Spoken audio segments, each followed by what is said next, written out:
welcome you to Hartman Field today as the Carmel Greyhounds take on the Westfield Shamrocks. We'll be able to give you some beautiful pictures today. And currently up to bat is Clayton Marshall. All outside. He's been called on the umpire. Everyone's wearing 42 today in honor of Jackie Robinson. Jackie Robinson, of course, the first black player to make it into Major League. That's a hit, foul ball outside, right field. It'll be a 1-2 count now for Marshall.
Testing? Nope. Oh, there we go. I guess it wasn't high enough. You know, another throw by Robinson to first base.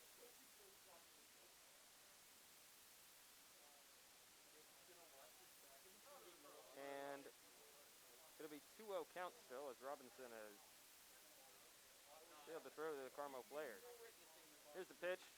It'll be high, 3-0 count.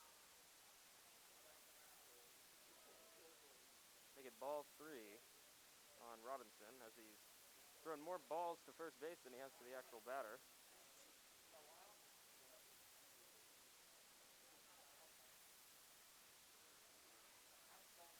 Robinson unfazed. Here comes the throw, and it'll be outside for the walk. Oh, he's going to call it a strike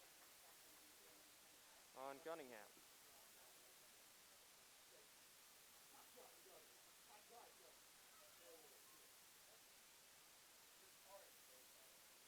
One count, 1 out. Comes the pitch, Robinson. And that'll be the walk for Cunningham needs. So now there will be a runner on first and second base as Evan Newcomb comes up to bat.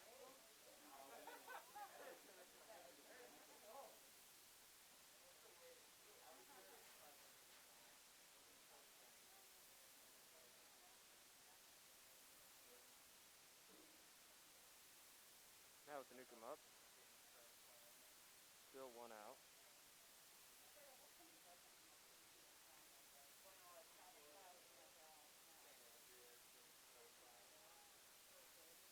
Comes the pitch. High for ball 1.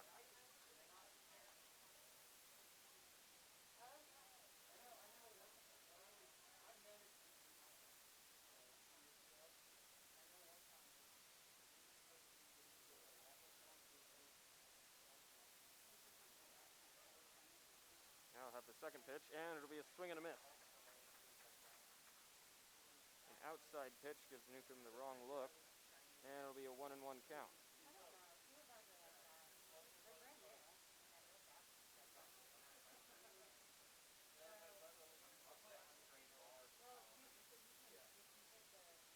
Now Newcomb.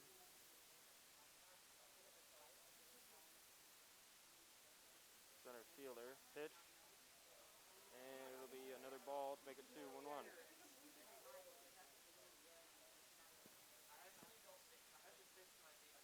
So now at the 2-1 count. Newcomb looking out. Runner on second taking a big lead as shortstop. And that'll be a foul ball to right field. So that'll make it a 2-2 on Newcomb.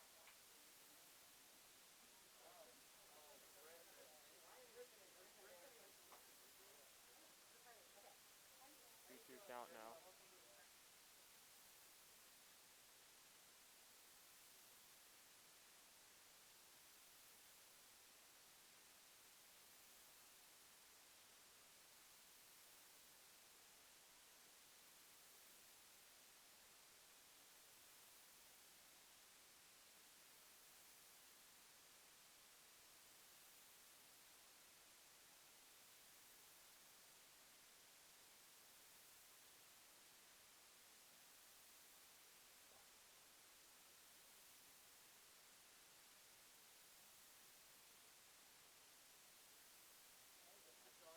Still 2-2 count for Newcomb. And that'll be a pitch outside to make it 3-2.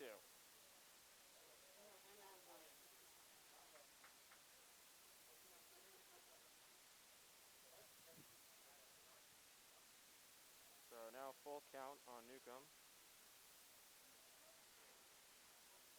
Runners on first and second taking the lead.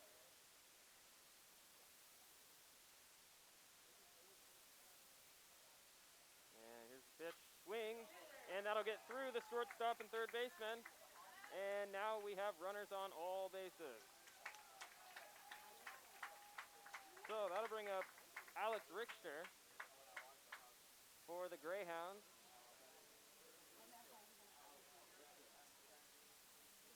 Richter's going to try and bring someone in.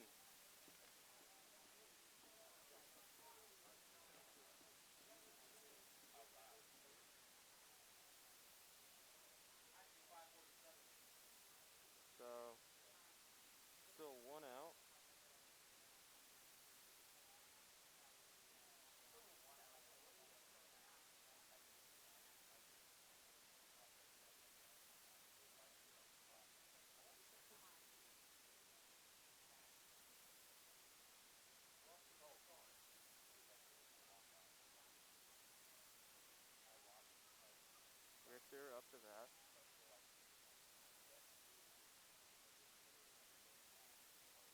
Robinson, after throwing a lot to first base, now seems focused more on the batters. And that'll be a hit to right field. Going back, and it's going to be through the hole. There's one batter. And here they come, 2 batters, 3 batters, and there it is, Richter with a hit out to right field. Amazing performance by Carmel so far, bringing in 3 runs with 1 hit. Talk about killing 3 birds with 1 stone as Carmel continues their rampage on the Westfield Shamrocks.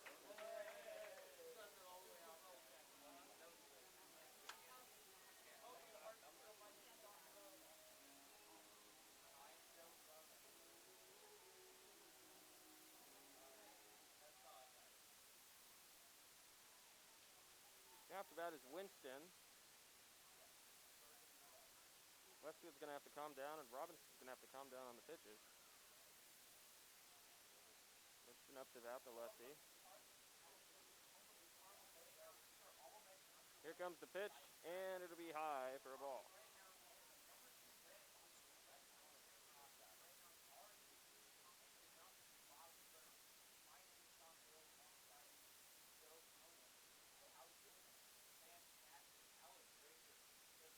One ball, swing and a miss, that'll be strike 1.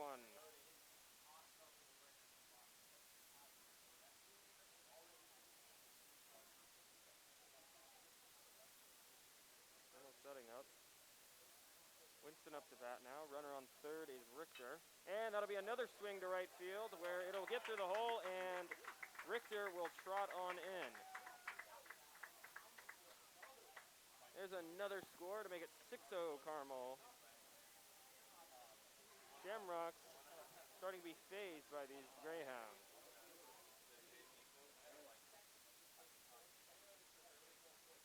And the catcher's going to go talk to the pitcher for a minute.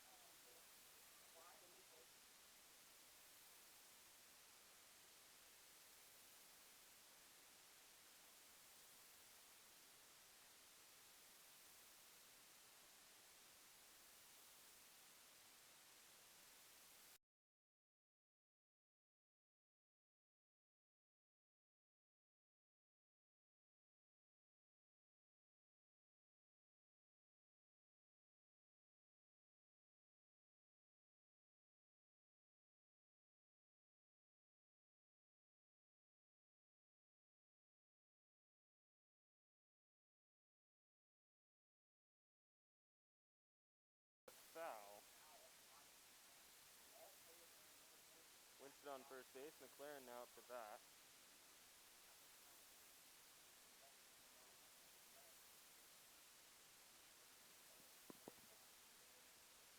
McLaren now will have 1 strike on him. It'll be 0-1.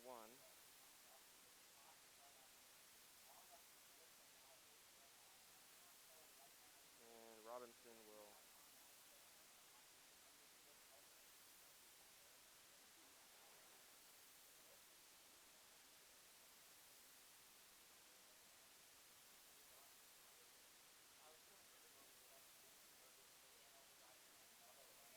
be a 6-0 lead now for Carmel on 2 amazing hits, one by Richter and the other by Kant, bringing in runs for Carmel.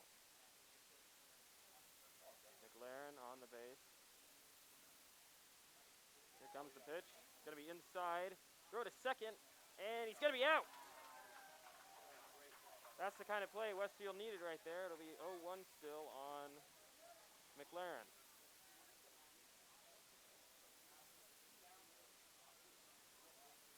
So to make it 2 outs for Westfield now. Amazing throw by their catcher.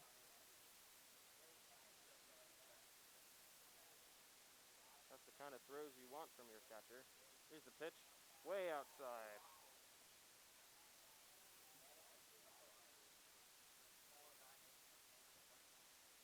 Now McLaren, the left fielder, looking to get Carmel back and rallying as no mans are on the base now. Here comes the pitch, outside. 3-1 count.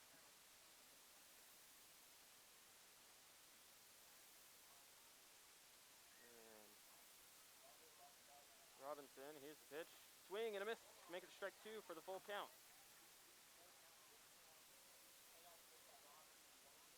And Westfield just trying to get out of the inning now as Carmel has a 6-0 lead. Here's the other pitch. Swing and a miss, and that'll make it strike 3 for the end of the inning. Carmel with the 6-0 lead. After amazing hits from all their players, Westfield's going to have to try and get back into it. If you're the Carmel Greyhounds, though, I believe you just have to play defense now for the rest of the game.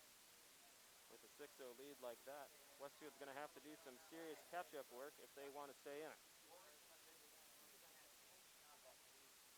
Now the top of the second inning as Carmel's defense takes the field again. Let me remind you that Heaney is pitching for the Greyhounds. And Westfield will take into the batter's box.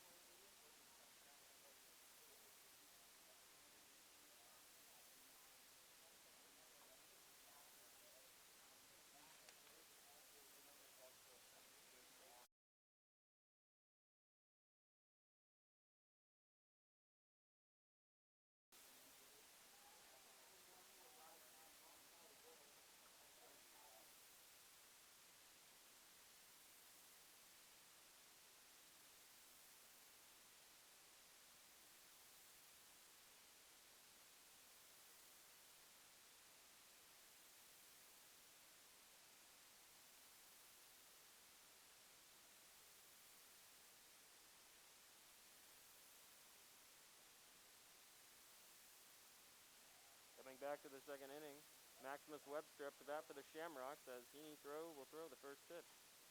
And it'll be a strike 1.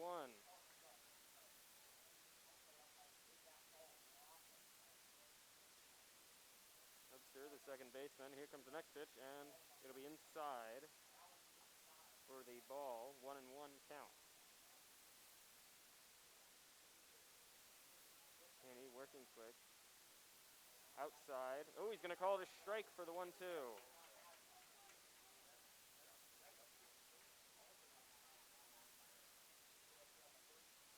Now 1-2. Heaney with the pitch, unfazed. And that'll be outside. Make it 2-2.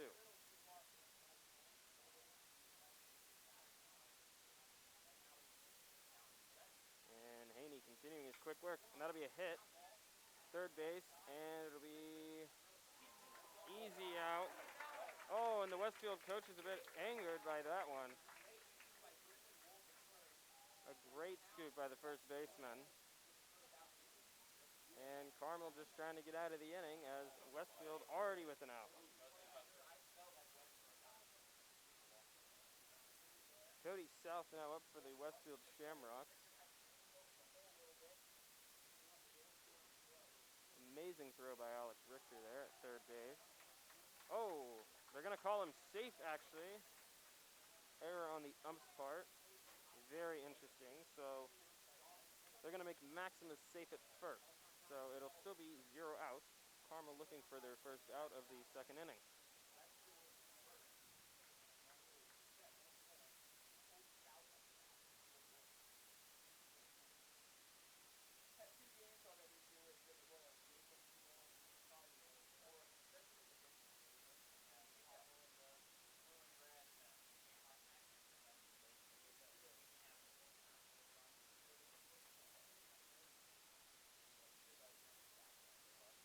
Now comes up the lefty, Cody South.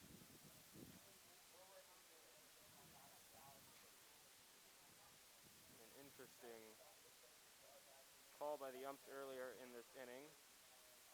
Even though it looked like Maximus was out on our cameras, it appeared the umps had a different idea. And now South, the lefty, up to bat. Heaney, we'll see if he continues this big. That'll be a hit down first, missed. They're going to keep running it, and whoa! He's going to call him out.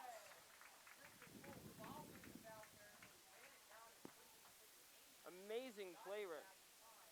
Amazing awareness there by the pitcher, Heaney. As Griffin, Wolf, the first baseman, jumbled it out. Heaney came to first base, and Wolf flipped it to him. such an amazing play and awareness by the Carmel Greyhounds to get their actual first out of the game.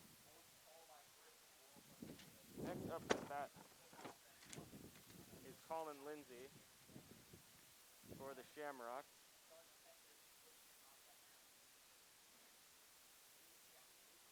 Here's the pitch, Haney, and it'll be high for the ball one.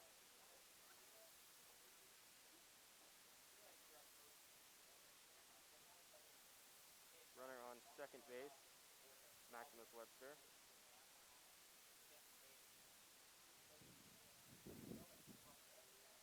Here's the pitch, and it'll be low for ball two. Carmel still with their 6-0 lead. Westfield just trying to stay in this game now. We'll have to see if they can make something of their current situation. And next pitch, here it comes. Swing, and that'll be into left field. And it's going to be caught. Ooh, a little thing by first in a jumble, but Wolf is on it to great awareness by Wolf to ensure that the runner does not make it to third. So with a fly out by the Greyhounds and the left fielder, it'll make it 2 outs for the Carmel. We're going to have to see what Westfield can do with a new batter. Runner still on second, that's Webster. Webster's going to have to cut their losses for this inning, it looks like. And there's another swing, it's a little hitter, and the ump is going to call it foul for strike one.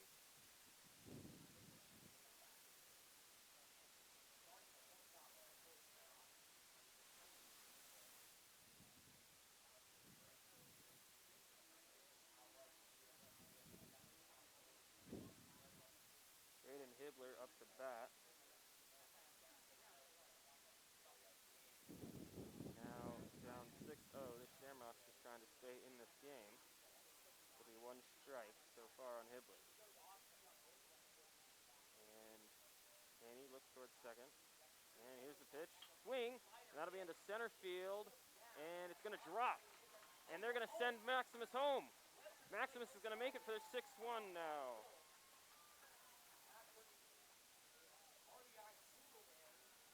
Nice single there by Hibbler. And Webster, what looked like would be an out earlier, has turned into a run for the Shamrocks.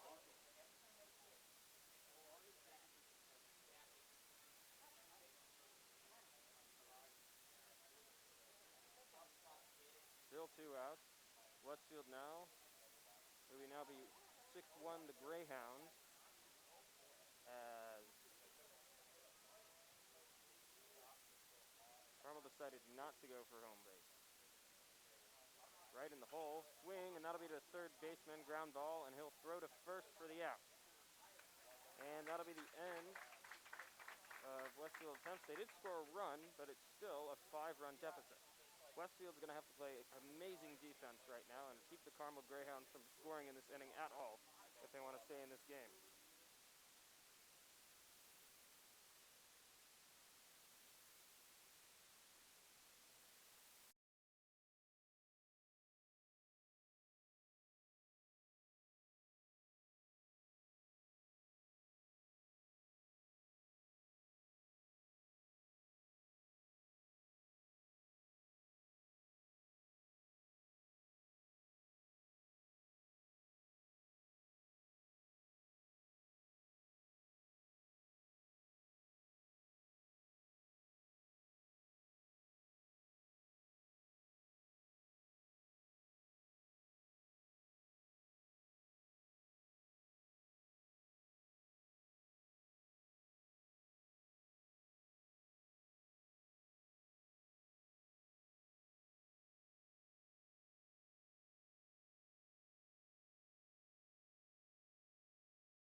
with a 6-0 lead in the first inning, but Westfield managed to make it 6-1 with Webster scoring.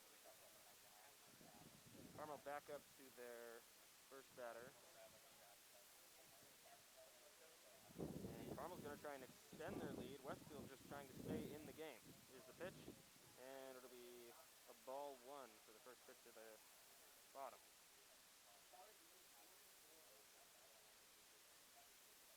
Now, Robinson making quicker work now than he was before, and that'll be outside for make it ball two.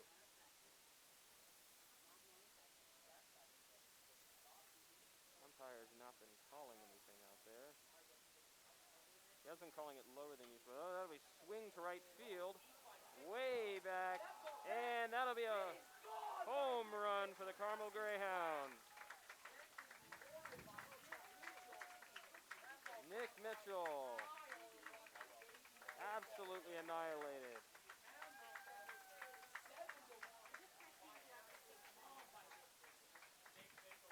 To make it 7-1, the Greyhounds, as all the Carmel Greyhounds come on to the field to congratulate.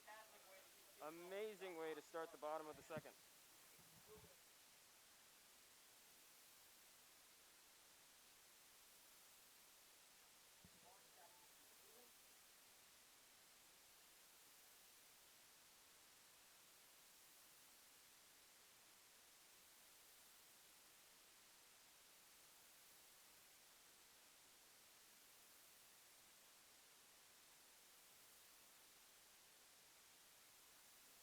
We'd like to welcome Griffin Hadley to the conversation today as the Carmel Greyhounds take on the Westfield Shamrocks. Now, Griffin, what do you suspect is going on currently in this game as a swing and a miss to make it strike one?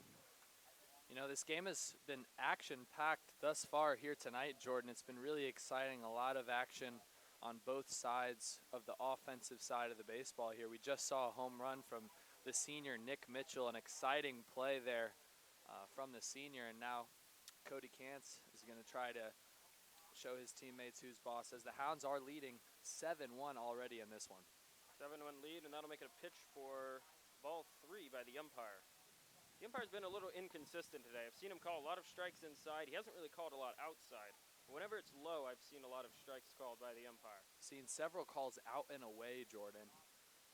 That one a little too far for ball four as Kantz takes first. And now to the plate, the senior J.D. Rogers, Vanderbilt signee, extremely fast. He can also put the bat on the ball. Really fun to watch here for the Greyhounds. Very fun. J.D. Rogers is also one of the fastest people I've ever seen in my life. I went to middle school with him. Could never catch him. And it looks like there's going to be a meeting on the mound here. There's been a Shamrock in the bullpen as early as the first inning here in this one, Jordan, and could there be a switch here with Rogers on deck? And it looks like there will be. So we'll take a short break here on CHTV when there is a pitching change. J.D. Rogers will come up to the plate. Hounds lead 7-1 here in the second inning at Harmon Field.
welcome you back to Hartman Field as Westfield Shamrocks have now switched out Robinson for a pitcher. It'll be the sophomore to pitch. J.D. Rogers up to bat, obviously, and starting Check off. over to first. Kobe Kantz is safe. What a way to start off.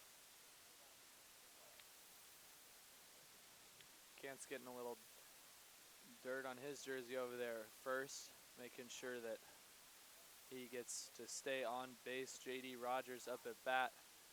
You want to make sure you're in scoring position with J.D. at the plate. Yep.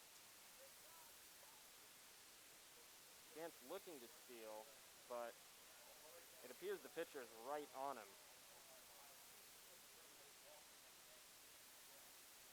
It'll be a 1-0 count. Pitcher still looking over at Kantz. Here comes the pitch, and it'll be called strike. Called strike, but Rogers doesn't like it, Jordan. Looks like J.D. is very patient when he's at the plate. He crowds the home plate as well. A very mature move. Makes the pitcher work, whereas if you have a little wider stance, a little farther back from the plate, the advantage then goes to the pitcher. They have more room to work with. Definitely true, as here comes the second pitch, and that'll be high for ball 2. That one got away from him a little bit. Count 2-1. J.D. trying to wear down the pitcher, extend his at-bat. The veteran move from the senior. Kantz still leads off, and the pitcher's going to throw it, and Kantz is going to be safe. That's the third time. Check it first once again. Kantz has been ready every single time thus far. Great heads-up baseball.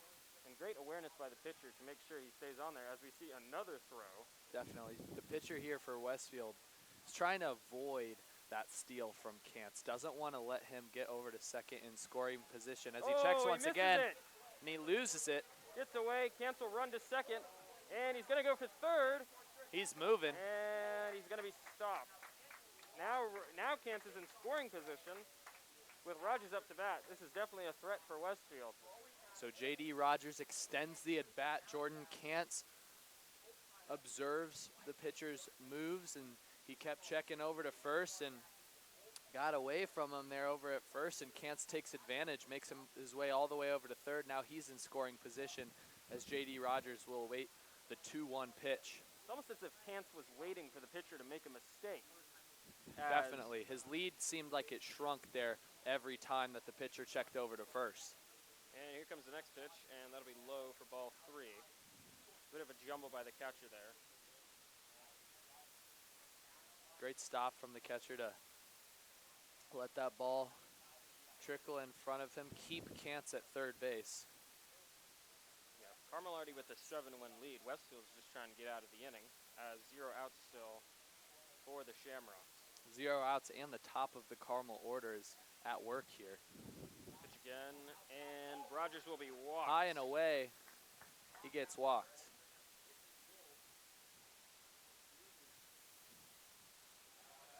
And now batting for the Hounds is Griffin Wolf. Wolf coming off of a single earlier. Griffin Wolf has made several impressive plays over at first base on the defensive side of the ball here tonight. Not only the pass to the pitcher, but also making sure there wasn't an overthrown ball to second. And now Wolf, the lefty, will have his second at bat.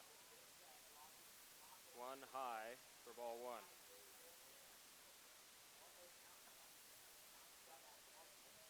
Now with runners on first and third, Carmel in key scoring position, and Wolf is now the cleanup. Wolf in the 4-hole here for the Hounds, trying to go to work. J.D. Rogers gets checked at first, and Kobe Kantz extends his lead over at third.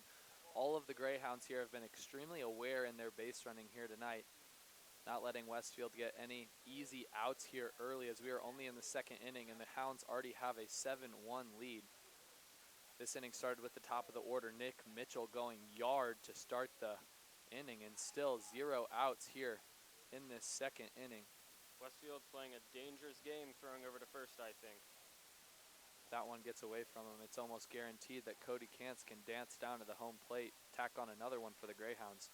That'll make it 8-1. And all of Westfield's progress last inning would have been gone. Definitely. There's a pitch. Oh! And a steal Rogers to in a second. bit of a pickle And now. a pickle. And he's going to go to And second. Cody Kantz Throw. goes home. And Cody Kantz goes home, and he's going to score. Rogers at second, and he's going to be safe. What a play from the Greyhounds. J.D. Rogers avoids the pickle. Cody Kantz comes home. Everybody's safe. Kantz scores. The Hounds can't miss here early as the dugout is on fire. Momentum. All Greyhounds here early. And the Westfield defense just can't catch a break here early. The base running IQ from the Greyhounds has been extremely high here early in this ball game. We're only in the second inning, already 8-1 here at Hartman Field. That was amazing performance by Kantz there, running to home, ensuring that J.D. Rogers, while in a pickle, Carmel would get a score and hopefully distract the one with the ball.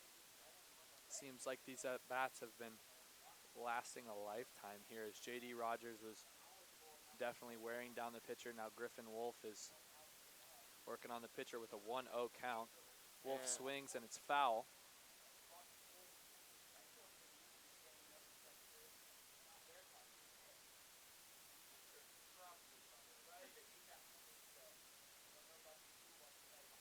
What I've noticed is with Carmel, they've been playing a lot tighter near the shortstop and third base, but for Westfield, even though they're far apart, it seems like the balls have been getting through them out in left field this inning.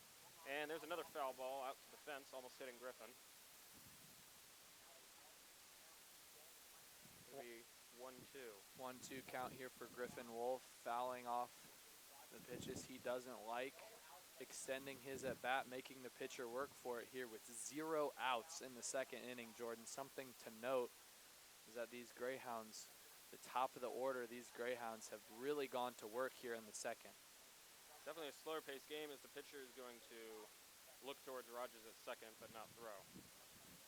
Thought that was a balk for a second. Looked like it, but he took the foot off the mound. It was all good, and play continues here. It'll still be 1-2. Rogers taking the lead. Here comes the pitch. Ooh. Wolf doesn't like it in and low. Ball 2. Like you said earlier, Jordan, umpire here definitely liking those outside strikes, but anything inside has been called a ball thus far. He hasn't been calling anything inside as here comes the 2-2.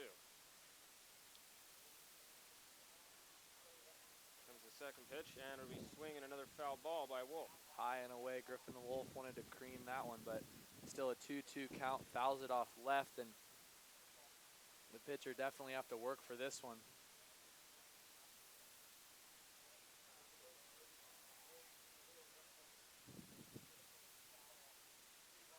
Westfield definitely playing a slower paced game than Carmel was on their defense as Haney just continued to beat the runners. Wasn't even really paying attention to the runners on the base, more on the batter and phasing the batter out of the game. I think on both sides of the ball game here tonight, Carmel has been setting the pace. I feel like on the defensive side of the ball, Haney for the Hounds has really had an up-tempo game from the pitcher's mound, kept Westfield on their toes, and then on the offensive side of the ball for the Greyhounds, they have all of the momentum thus far, leading 8-1, especially in this second inning with 0 outs thus far. Westfield already with a pitching change early in this one as Wolf awaits the 3-2 pitch. Oh! And it's a hit pitch. Wolf takes it like a champ and will take first base. Right in the hip. I've played baseball for 11 years. I can tell you it is not comfortable getting hit with those kinds of balls. A fastball to the back there for Griffin Wolf. Trots over to first, and Carmel's momentum will continue as Daniel Cunningham, right field for the Hounds, will take the plate with Evan Nykum on deck. Carmel's going to switch out batters, or runners, excuse me. Now there is a runner on first and second. Rogers still on second. Hasn't been able to really move a lot as the pitcher has kept a good eye on him.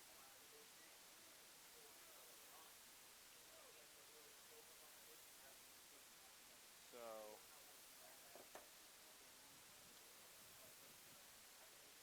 Cunningham up to bat. Carmel now in key scoring position once again. Westwood's going to have to be careful not to make any mistakes. Pitcher taking his time as they'll bring it in, and Cunningham's going to bunt, but it's going to be over the fence Into and the stands. Into the stands. Heads up for that one. Fans look ready to catch it from my point of view. Looks like Cunningham was going for the sacrifice bunt. They're trying to advance the runners as Evan Nykum is on deck, and he had a huge hit early in the first inning. The senior on deck, Evan Nykum, just committed to Wabash, signed this week. Congrats to Evan. Cunningham swings. A little drop shot there in between the shortstop and the left fielder. It gets behind him. J.D. Rogers rounds third. That'll make it 9-1 Carmel now as J.D. Rogers rounded third for the home base, all the way from second as the ball dropped from the left fielder. Rogers was hauling all the way from second base. There was no catching him. And from what I could see, it looked like the left fielder really didn't know where the ball was going to be because he stopped like midway through the field and didn't really look for the ball. And now we'll have Newcomb up to bat, the center fielder for Carmel, or the catcher, excuse me. Daniel Cunningham at first. Griffin Wolf was subbed out, so there's a pinch runner at second. Evan Nykum at the plate awaits his first pitch. And here's the pitch. It'll be inside. Ump's going to call it. What happened there? Looks like Evan Nykum was hit by the pitch, grazed by the pitch. Interesting. It looked like it was just an inside ball, but the ump calls hit pitch. So 2 of those in this inning. And Alex Richter, who had a base clearing triple in the first inning, batting in 3 runs, will now approach the plate once again with bases loaded, Jordan. An exciting 2 at-bats for Alex Richter here early as there is another meeting on the mound. We will take a short break here on CHTV. Alex Richter will take the plate when we are back at Hartman Field.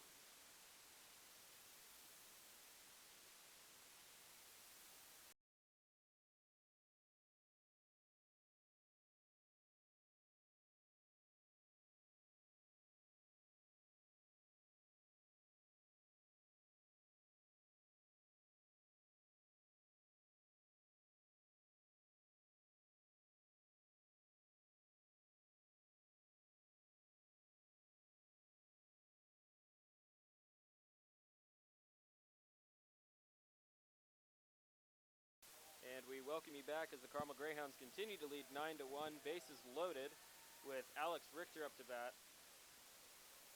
Now, something interesting to note, Jordan, is that at this inning, we started at the top of the order for the Greyhounds. Alex Richter is the 6-hole hitter, and there's still 0 outs in this and he's inning. going to be hit. And that'll walk in. That's an interesting one. Pitcher's been throwing inside, and then it seems to graze the runner from my perspective. Looks like that one hit Alex Richter on the elbow. Just barely grazed his arm, just like Nykum, the batter before him. And with that hit pitch, it brings in a run for the Greyhounds. Hounds lead 10-1 here, and it's only the bottom of the second, Jordan. That'll bring in Winston. Do they have run rules in high school baseball? I'm not sure, but we're getting to that point here as Winston Berglund takes the plate. Winston swings at the first pitch, fouled off left. Winston Berglund, just a sophomore, the dual sport athlete, is an extremely explosive batter for the Hounds. And 3 hit pitches for Westfield so far. In this inning alone. In this inning alone, that has been their death wish so far as bases continue to be loaded for the Greyhounds. So, Berglund up. Here's the pitch way outside. Out and away, too far for Berglund. The catcher does reel it in for ball 1. Winston awaits the 1-1 pitch here in the second inning. Bases loaded. Ooh. Swing and a miss. Swing and a miss. That'll make it 1-2 for Berglund. So Winston now down in the count, looking for something good here. The runners have to be careful, though, because if Winston were to get a pop-up fly, they're going to have to go back, and you might not get any score at all. So that's the disadvantage of having bases loaded as the catcher juggles the ball a bit. Wild pitch there. Luckily, it bounces forward, so the Greyhounds can't capitalize as the bases are still loaded here with 0 outs. 2-2 count now for Winston Berglund. He awaits that moneymaker pitch that he can send into the outfield. Carmel's about to go through their entire batting order as here comes the 2-2 pitch from the pitcher. And a swing and a foul ball, Winston and Berglund will stay alive. Winston liked it there. You could tell he was frustrated. Didn't get around quick enough and fouls it off left. The count will stay 2-2.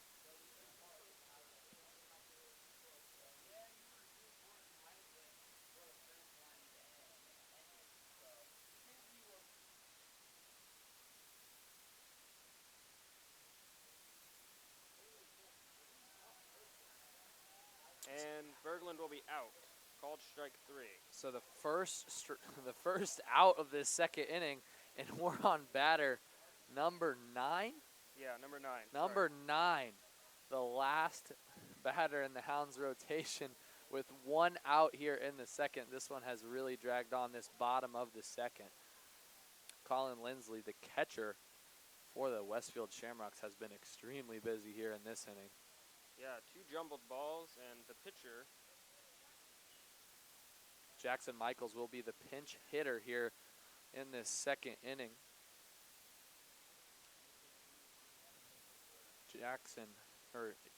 Nick Mitchell is on deck. He homered to start this inning off. let's see. And there's a hit, and it's going to be a shortstop, and he's going to miss it, and that's going to bring in a run and make it 2. And that'll now make it 12-1 the Greyhounds. Jackson Michaels brings in 2 RBI single, runners at first and third. 1 out here for the Shamrocks as Nick Mitchell comes back to the plate. Second time through the order here in the second inning. The third time through the order here for this ball game, and the Hounds are rolling 12-1 here in just the second inning. Nick Mitchell's going to look for a little magic here, trying to get 2 home runs in the same inning. Still 1 out for Westfield as they're just trying to end the inning now, as Carmel has scored another 6 runs, and it's only the second inning. With the bases loaded, Westfield had options for outs there on first, second, third, and home plate. The ball gets past the shortstop, and a tragic error there for the Shamrocks leads to 2 more runs for the Hounds. Now 6 in both innings, leading to a 12-1 score here tonight, and the Hounds controlling this one in every aspect. Still 1 out for the Shamrocks. It'll be an 0-1 count for Nick Mitchell, coming off a home run, still in the second inning. And still runners on first and third. Pitcher's going to throw to first, but it's going to be an easy, safe call for the ump.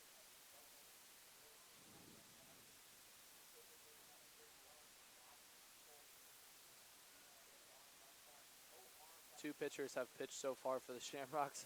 6 runs allowed for each pitcher. Tough outings here tonight for the Shamrocks as the Hounds have been lighting it up from home plate here tonight. And excuse me. You got it, Jordan. Okay. And part of that has to do with the 3 dead balls pitched by the pitcher, 2 of them grazing. It didn't look like it from up here, but It one really of them didn't. was really bad on Wolf. And that'll be inside, another almost grazed pitch. Mitchell took the inside pitch to make the count 2-1. Sometimes those lefty hitters that crowd the plate like to get around on those inside balls, but Mitchell lets that one go. Swing and a foul ball for Mitchell to make it 2-2. Nick fouls it off left, heads up to the bullpen over there. And it is a 2-2 count for Nick Mitchell, the leadoff batter, the shortstop senior for this Carmel Greyhound team. Runner on third base, Nick Mitchell just trying to attempt to get an RBI possibly for Carmel, as there is only still 1 out. Umpire seems to be talking to someone over there. The ump having a conversation there with Coach Buchkowski. Something going on here. Chris Witkowski expressing words with the ump over something. And we're going to return to the ball game. Bit of a 2-2, still a 2-2 count for Nick Mitchell. 2-2 count as play resumes. Nick Mitchell awaits the pitch here. Oh, Fouled into swung the and a miss. stands, heads up, caught. Caught by the fan in the stands. Great snag from the stands here, Jordan. That one was close to us there. I was ready to get it myself there. Heartbeat started a little faster there as Nick Mitchell fouled that one straight back over the net. And that'll be a hit to first base, and it'll be an easy out for Westfield, but Carmel still does get in the run at the end of the day. Sacrifice grounder for Nick Mitchell because Alex Richter comes to the plate and scores to extend the lead for the Greyhounds, make it 7 runs here in the second inning as Cody Kantz will come up to the plate. He was walked, which seems like an hour ago here at the beginning of the second inning. He made his way all the way over to third after 2 hit pitches. I mean, Cody Kantz was the one who. Oh yeah, Cody Kantz. Cody Kantz. Yeah, Cody Kantz made it all the way over to third after a loose error by the first baseman.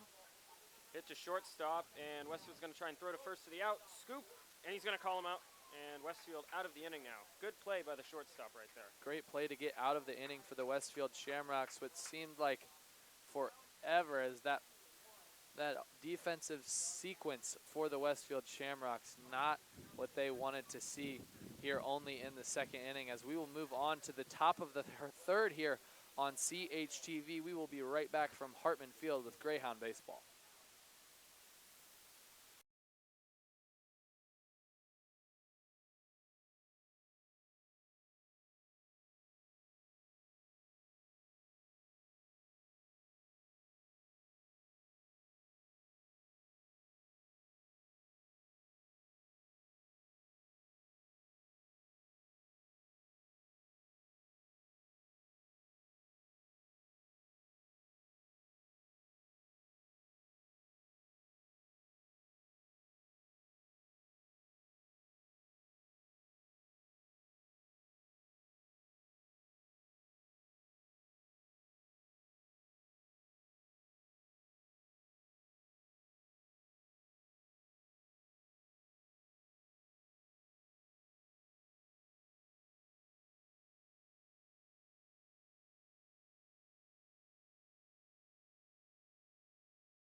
Welcome back to Hartman Field. Trey Dorton up for the Shamrocks as Carmel coming off an amazing inning, going through the entire batting order and extending their lead to 13-1.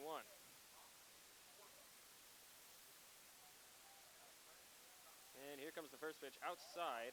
Now, Griffin, what do you reckon Carmel has to do here to come back in the game and ensure that they can stay in it before the 10-run rule happens? Yeah, I think that Carmel needs to keep the pressure up, making explosive plays on the defensive side of the ball, and then when we get to the bottom of the third, trying to make those explosive offensive plays as well, put the bat to the ball, try to tack on a few more runs. And as far as the Westfield Shamrocks, they need to get the bats going. They need to try to put some runs on the board and try to answer the 7 runs that Carmel put up in the second inning. Not too shabby there from 10 Carmel batters in that second inning. And that started off with a home run. We'll see if Dorton can get a home run for himself. But Westfield, to stay in this game, is going to have to get past the 10-run rule, which during the 5th inning, as the Carmel player bobbles it, which will be a single. Nice start for Dorton. That's Nick Mitchell over there at shortstop, bobbles the grounder, and Dorton's able to make his way down to first base.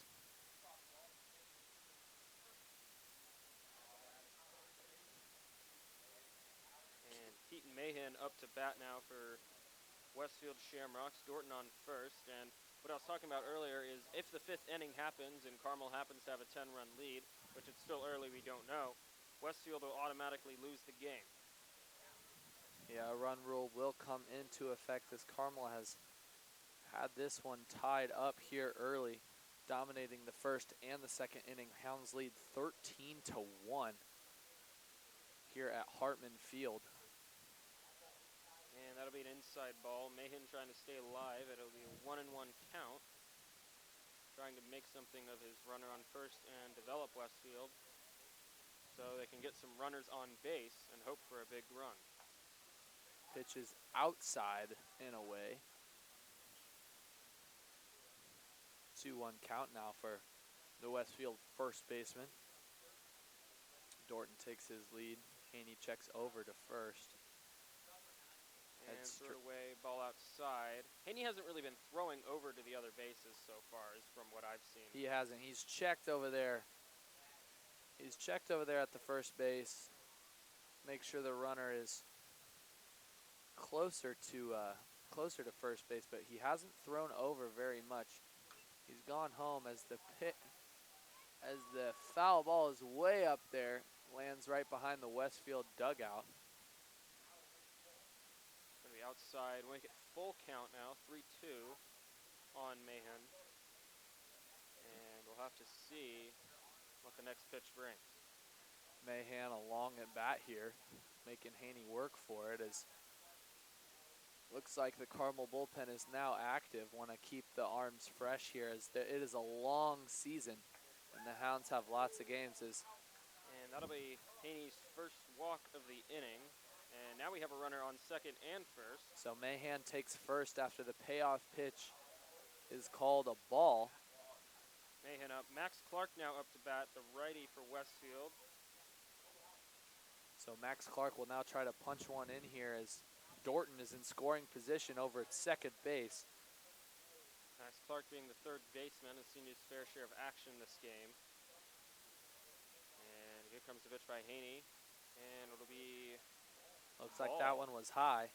Looked good from where we were sitting, but Blue calls high, and Clark will be looking at a 1-0 count here with 2 on in the top of the third here at Hartman Field.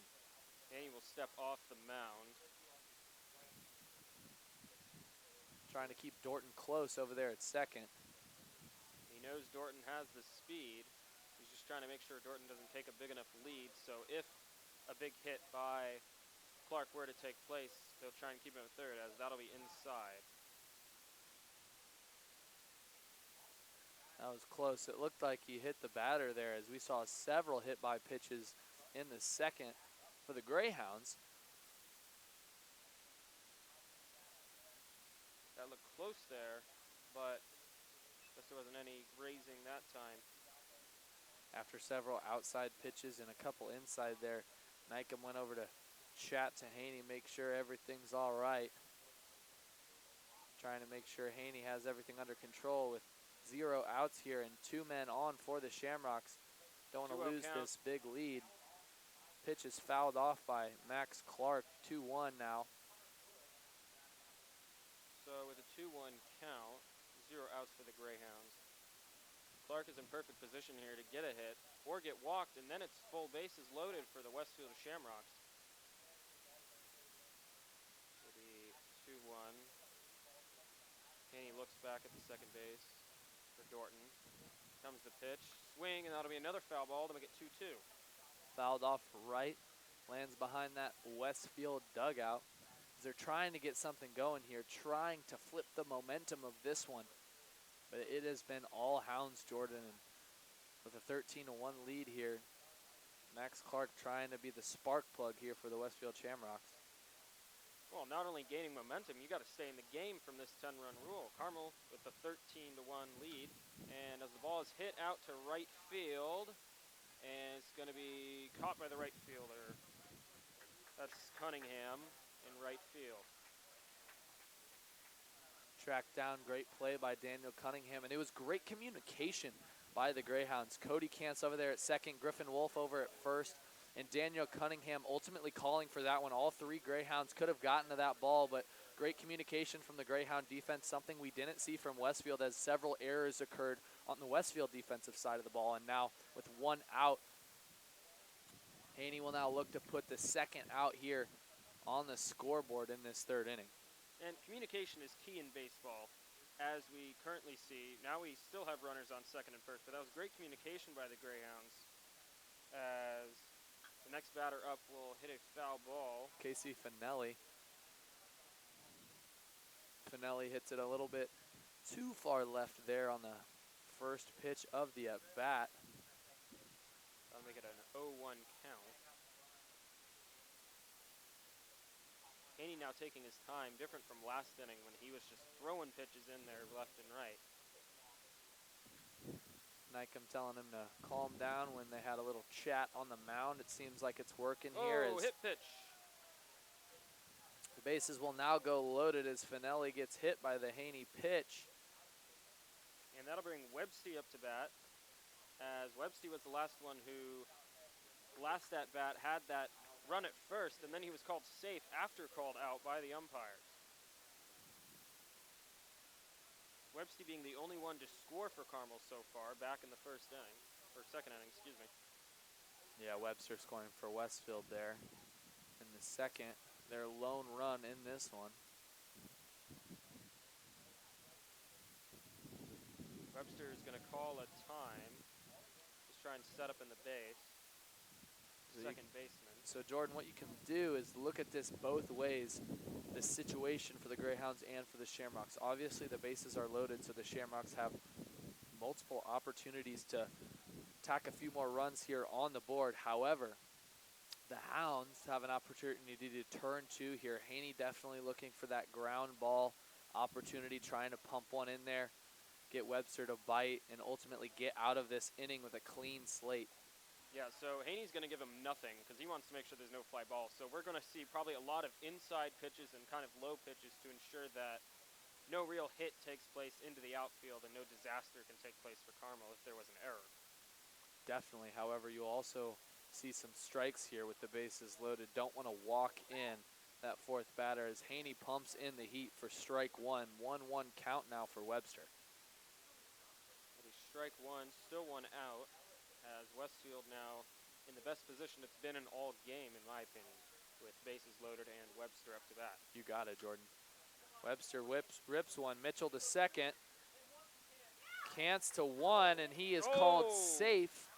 And that'll be a scored run for Westfield. For Dorton. Dorton makes it all the way home, but the Hounds are able to convert, get one to second as Mitchell flipped it over there to Cants. Wasn't able to turn two. It was extremely close there for the Hounds, that situation that Haney wanted to get out of that inning. But now with runners on first and third, Haney will now look to get out of this one.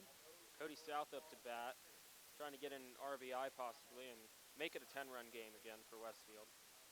Looks like Finelli's at third, Webster on first. Pitches low and in the dirt, but a great stop there from Evan Nykum to control it, stay in front of him, not let Finelli get any more room down that third base line. With two outs here, Finelli is going on anything. And we've seen great blocks by both catchers on both teams tonight.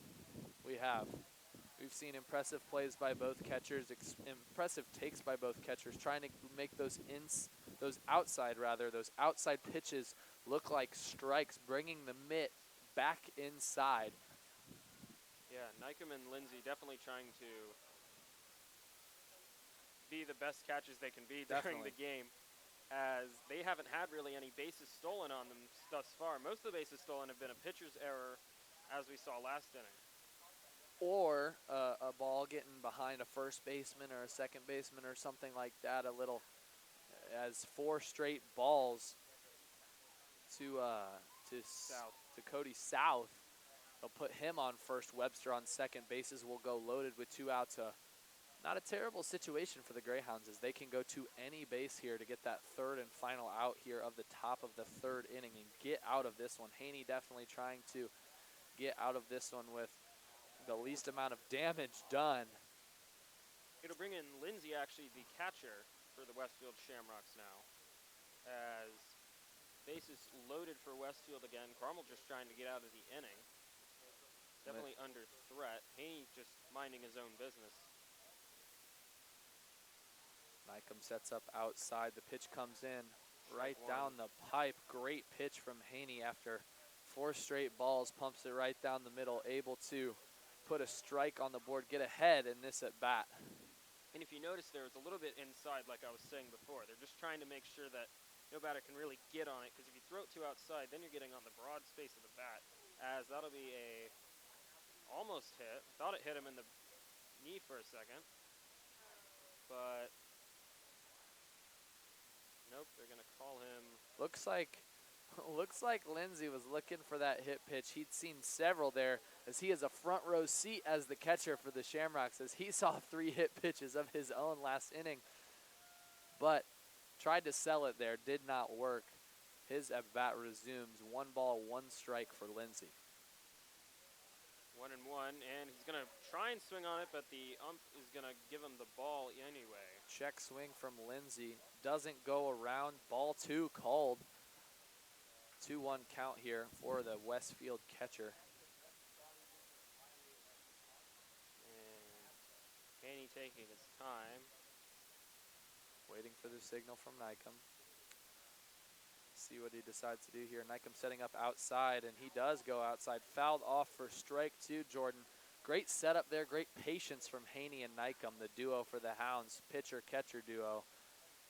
They've been doing really, really well so far in communicating early. When Haney gets a little bit off his rhythm, they've been able to gather and move on to the next batter and reset and come back with a great showing for the next batter here. Here comes the 2-2. Swing, and that's going to be a foul. The runner jumped over it at third base there.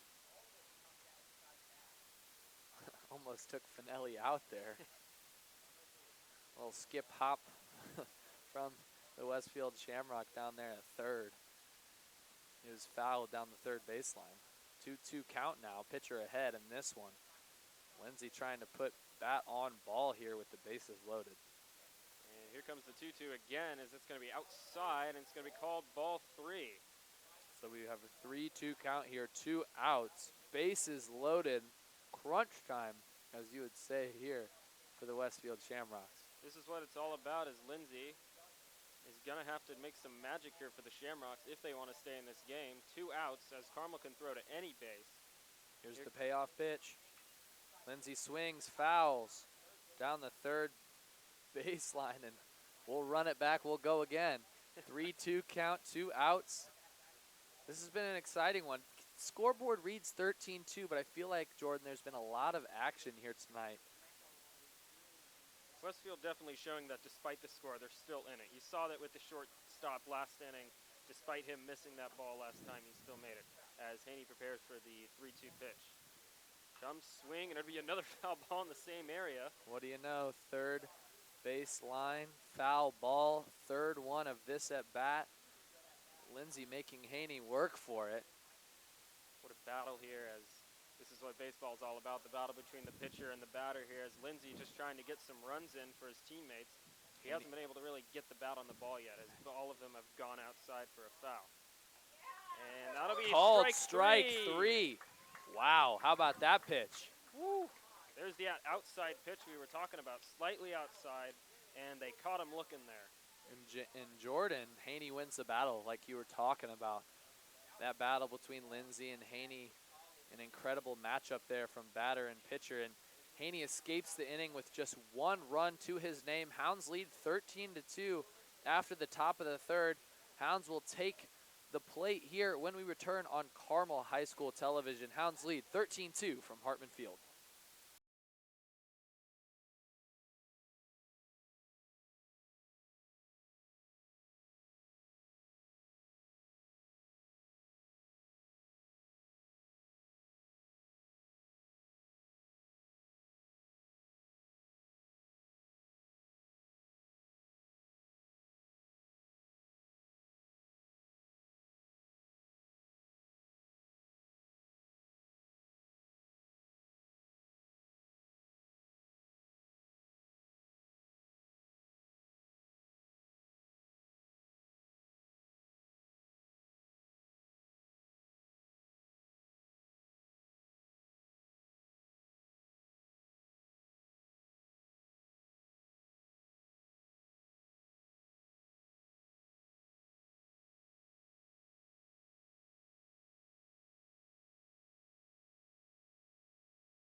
welcome back to Hartman Field as we take you to the bottom of the third inning. Carmel Greyhounds versus Westfield Shamrocks. Shamrocks trying to rally last inning to make it get out of that inning, but it's still 13-2 Carmel. All domination so far. So as Carmel prepares, Carmel's just going to have to keep trying to get those running, trying to get the 10-run rule. It's already been an hour and a half. Definitely. Trying to get out of this one, Jordan, and keeping and getting out of these games early. It's such a long season, this baseball season, so trying to keep arms fresh, keep batters fresh, getting back to practice the next day. I think the Hounds play again tomorrow night, so trying to stay fresh. And again, they just play so many games here in this spring season, and the Hounds so excited to finally play this year as the season was taken away last year because of the COVID-19 global pandemic. So both the baseball team and the softball team, track teams for the Hounds, just excited to compete this year. And you can see that they're extremely excited to compete here tonight as the Hounds lead 13-2 as J.D. Rogers takes the plate for the Hounds to lead off this inning. And that'll be Minder for the Westfield now pitching a long windup, and his first ball of the day will be an outside ball to Rogers. High and away there for Minder, the third pitcher here for the Westfield Shamrocks in the third inning as Rogers swings at that second pitch. It's a dribbler down to short. Ooh, Rogers looks like he beats it out. He is quick, Jordan, isn't he? That's that speed I was talking about. Such a fast individual there. A speed I've seen never in my lifetime during baseball. An extremely good contact hitter as J.D. Rogers puts the bat on the ball. It was a dribbler down to short, so he had plenty of time to get over to first base. He beats out the throw, and the Hounds now have J.D. Rogers on first with Griffin Wolf at the plate. Wolf was hit by a pitch last inning, took a fastball to the back. Wolf, however, seems unfazed by that fastball, though. He just keeps coming up to the plate. Played great defense last inning. He was in the game, ready to go. And that's how you do it. You just keep playing, even though you've gotten hit. I know it might hurt a bit. It might be sore tomorrow morning, but he's definitely feeling it now. The adrenaline's rushing to him as Wolf will be up to bat with Rogers on first. So J.D. Rogers is over on first. The Vanderbilt commit. An interesting stat about J.D. in the highlight newspaper here at Carmel High School. Senior superlatives are coming out, and J.D. Rogers is actually nominated for most athletic male senior here at Carmel High School. It's just a testament to J.D.'s athleticism as Wolf pops it up to left field. It's going to be caught by the shortstop. Rogers going to have to run back to first. As I was saying, Rogers is an incredible athlete for the Greyhounds. Played football, played running back and punter for the Hounds last year as a junior. Gave up football to focus on baseball, obviously committed to Vanderbilt for baseball, and now he is a key player here for the Hounds as Daniel Cunningham, the right fielder for the Greyhounds, takes the plate. One out, here comes the pitch, and it'll be strike straight down the middle for Minder. A little bit outside, but ump is liking the outside call here tonight, staying consistent with the outside call. A little inconsistent with the inside call, but play continues, and it's an 0-1 count for Cunningham. Comes the pitch by Minder. A little bit of high. Was that kind of a curve there I saw by Minder? And now it'll be a 1-1 count. One out still by Carmel. Caught by the shortstop earlier for Wolf.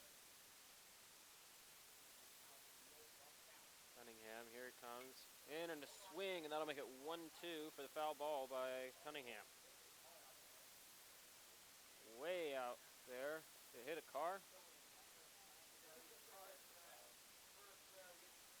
Very interesting plays right now. A little dangerous there over and left. Don't hear any car alarms going off just yet. And swing and a miss. Rogers goes. goes. Second, though. There wasn't even an attempt to throw down. The lead was so big, he was gone. He was gone. So 2 outs there as Cunningham strikes out. Evan Nykum steps up. Great walkout song there from Evan Nykum. And this is what you need to do as Westfield. Even though Rogers is on second, they have 2 outs now, and all they need to do is just stay in this inning, keep Carmel from even scoring. I know Rogers out there is a threat, but you have to stay focused on the batter if you're Minder, and that's what he's doing right now. Definitely. Minder's been the most effective pitcher as pitch one is called a strike outside. Outside part of the plate. Definitely got to be aware of that call here tonight. Looks like Minder has his breaking balls. Another swing and a miss. That'll make it 0-2.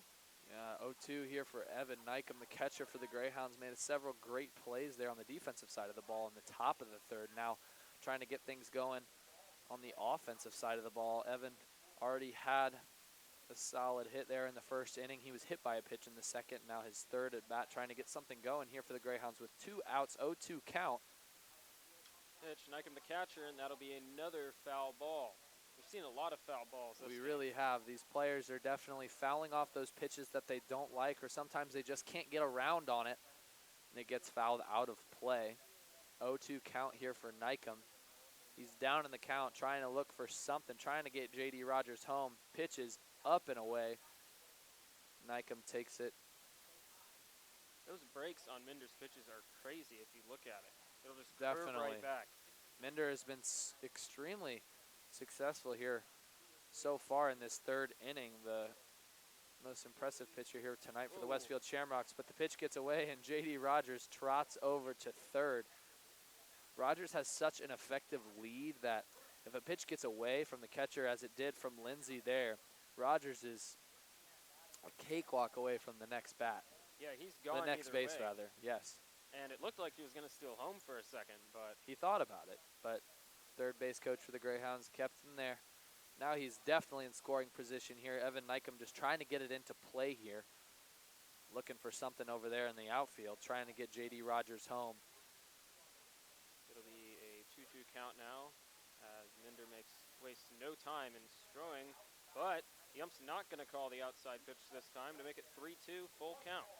So Evan Nykum was down 0-2, now 3-2, making Minder work for it here is another great battle between pitcher and batter. Evan Nykum, 2 outs, full count, payoff pitch.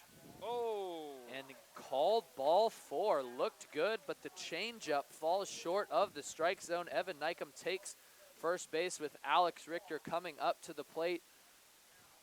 Now, Alex was extremely effective there in the first inning. A triple from Evan Nykum. It looks like they'll bring in a pinch runner there for Nykum so he can get ready to go. Put the catcher gear on for the 4th inning. Richter now the lefty, the third baseman senior for the Hounds, trying to get J.D. Rogers home, trying to advance the first base runner for the Carmel Greyhounds. 2 outs here in the bottom of the third. Minder throws, swing, and it's going to be a foul ball. And despite having 2 outs early on, Carmel has made something of this inning and has created a threat for Westfield almost now. Definitely looked like Minder was going to get away there with a clean slate, but the Hounds are fighting back here with 2 outs.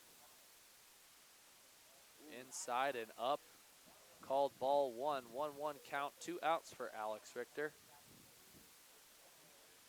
Looks like originally the Hounds didn't really know what Minder was going to throw with those breaking balls, but now that they've seen it, they've gotten used to it. It looks like they're getting it, as that'll be strike 2. Now that changeup dropped in there for Minder. Didn't pan out that way for that 4th ball of Evan Nykum's at bat, but gets the changeup to go there, that off-speed pitch, and it's good for ball 2 as Richter takes one to center field. J.D. Rogers will score. RBI single for Alex Richter, who's had an incredible game here tonight. 14-2 Hounds as Winston Berglund takes the plate. The 7-hole hitter for the Greyhounds, just a sophomore. Strikeout in the 2nd inning. Now, Winston Bergrum has definitely seen it. Another lefty for Carmel. This is interesting to see so many lefties for a team. I was never used to it when I played, but Carmel definitely has a lot of lefties in their thing. What I've noticed from the ump as the pitch goes in and a called strike right there is that the ump has been calling the inside balls more on the lefties than the righties. Definitely, Jordan. I think that's a really good observation there. As we get further along in this game, we can kind of see the trends of calls from the ump. That one was high up by the helmet of Berglund, called ball 1.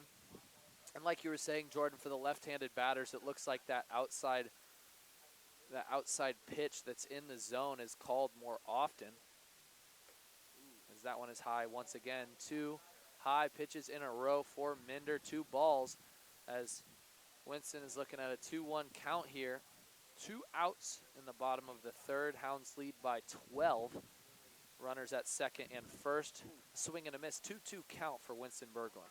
That was a nice pitch by Minder there, getting him to swing on that, because it went low as soon as he swung on it right there, and that'll make it 2-2 count now. Stellar breaking ball there from Minder on the mound. 2-2 outside. 3-2 full count. Once again, we've seen several of those here in the third inning. The batters extending their at-bats, fouling balls away, taking pitches. It's been extremely exciting to see who wins the battle between pitcher and batter as Winston Berglund awaits this payoff pitch here with 2 outs. He's going to call him. Berglund takes the third strike, goes down looking as Minder gets away with just 1 run earned there in the third inning. We will be right back on CHTV for the start of the fourth. Hounds here at Hartman Field.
And Westfield originally with their new pitcher Minder held Carmel to only 1 run by J.D. Rogers, as Carmel now putting in the pitcher of their own, Nolan Wright. Haney's night is over here. A solid outing, only 2 earned runs for Haney here in this ball game as Nolan Wright will start the beginning of the first here tonight. Comes the first pitch, swing, and that'll be into center field, high up. And Rogers will get an easy catch there to make it the first out. J.D. Rogers reels it in. That was a nice and easy fly ball there for J.D. Rogers. Only had to take a couple steps to reel that one in, and 1 out early for the Hounds. He had to look at it for a second as Quentin Markle, the left fielder for Westfield, comes up to bat. And Nolan Wright's only pitched 1 pitch so far. 1 pitch, 1 out. That's the way you do it. Here comes the second pitch. A bit of a high. And inside and a little high there from Nolan Wright. First ball called there. I'm having a... Quentin Markle, the left fielder for the Westfield Shamrocks, trying to get something going here, as it looks like the Westfield Shamrock bullpen is active again. I think Minder's just trying to stay loose over there. I think what happened is the pitch went into left field, and that interfered with the game. Obviously, you can't have a game with another ball out there. Definitely. You got it, Jordan. 1-0 count, Wright with the pitch, and swing and a miss for Markle. A great breaking ball there as Nolan Wright's pitch looked like it was going to be right down the middle, broke outside, and Markle unable to chase it down. Big time swing from the Westfield left fielder with a 1-1 count. Nolan Wright goes outside once again. Ump calls ball. I think that was a little too outside for the ump's call there. Yeah, I agree. He's been calling it. He's been calling it all night, but that one just a little too far outside when it crossed the plate. 2-1 count now for Markle. Going to call it low, but it's going to be a strike right there. That was interesting because it looked like it was below his knees. It really did. It really did. When it crossed the plate, it looked like it was out of the zone, but ump calls strike. 2-2 count now for Markle. These calls have been a little bit inconsistent. Can't necessarily get a trend. And now it's inside. Looks like it's called. He's going to call a hit pitch. Looks like it grazed his Looks like it arm grazed right there. his arm, yeah. Like you said, Jordan, not really sure if it did hit him, but Markle sold it. The ump awarded him the first base, and Markle will take first with 1 out. As now it's Trey Dorton, the lone run of the 3rd inning for the Westfield Shamrocks. He is now at bat. Put away strike 1 on Dorton. Now that one, Jordan, it looked like that could have been called ball because it was so inside. However, like we talked about earlier, Dorton's stance is a little bit outside the plate. So that pitch was actually in the zone because Dorton's stance is a little bit further back from the plate. You see a lot of the Carmel batters crowding the plate, whereas Dorton takes a few steps, a few little itty-bitty steps back, as that one looked good. Curveball down the middle, but first ball there to Trey Dorton, 1-1 count. Yeah, it'll be a 1-1 count, and there are advantages and disadvantages to staying outside. Outside, obviously, being you can hit some of those more inside pitches, which the ump has been calling. But then you get stuff like that where he calls a strike on you right there where it would have been a ball And otherwise. you couldn't even get to it. Dorton couldn't even get to it on that outside strike. And a 1-2 count now favors Nolan Wright with 1 out, 1 man on. The ump has been cutting no slack to these batters on both teams as now the pitch comes and a swing and a miss to make it 2 outs. You saw right there, Dorton really didn't commit to that one. He kind of questioned himself, and when he went around, there was no chance at that one.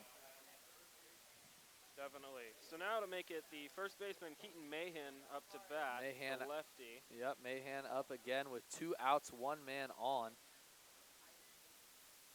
And we'll have to see. Wright will throw. Going to be inside and low for ball 1. Mahan, the Ohio State commit, an extremely impressive player for the Shamrocks, but hasn't been able to really get anything going there as Westfield only has 2 runs to their name in this one.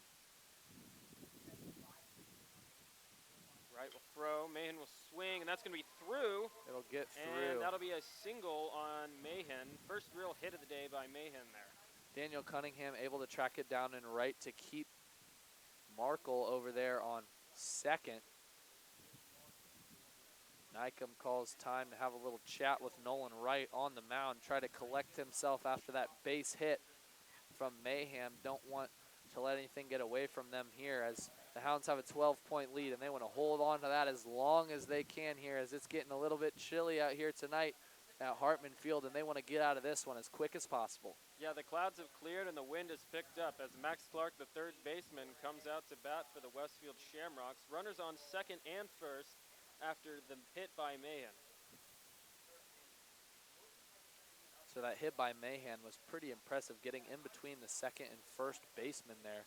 Griffin Wolf and Cody Kantz unable to track that one down as Markle was zooming down the first base to second base line, and they were unable to reel in that ground ball. A quick little single there from Mahan, and now the Westfield Shamrocks have 2 runners on base as Max Clark takes the plate. Hit to right field. It's going to be foul ball. That one would have been a disaster right there, and that probably would have brought in a run for the Shamrocks. 1 or 2 runs there. An impressive hit just happened to fall foul.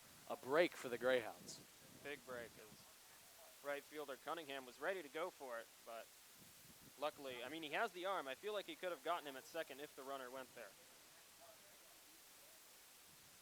Cunningham, like you said, does have a great arm out there and right, but looked like Markle would have been through third when he finally got to that one as it was rolling, and it was rolling foul.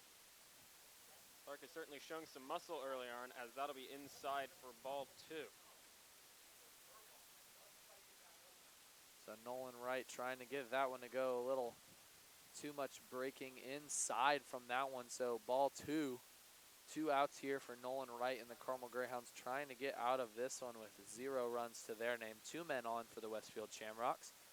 as Max Clark awaits the 2-1 pitch. 2-1, here it comes, swing, and it'll be to third baseman. He's going to miss it. Alex and Richter the unable to shortstop. get there. And Westfield's going to run in for the score. Markle will score there as Mitchell and Richter had a little bit of miscommunication, were unable to handle it as the Westfield bench is showing a little bit of life there as Max Clark punches through a single. Now a single from Clark and Mahan here in the top of the 4th inning. Seems like we're losing track of time here.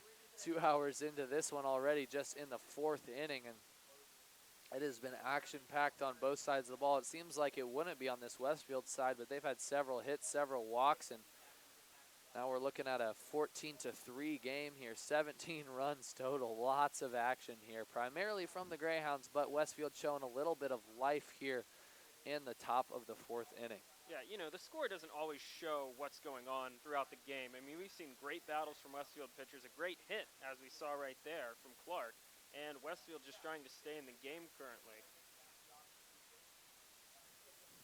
And Finelli will be up to bat as another righty for Westfield.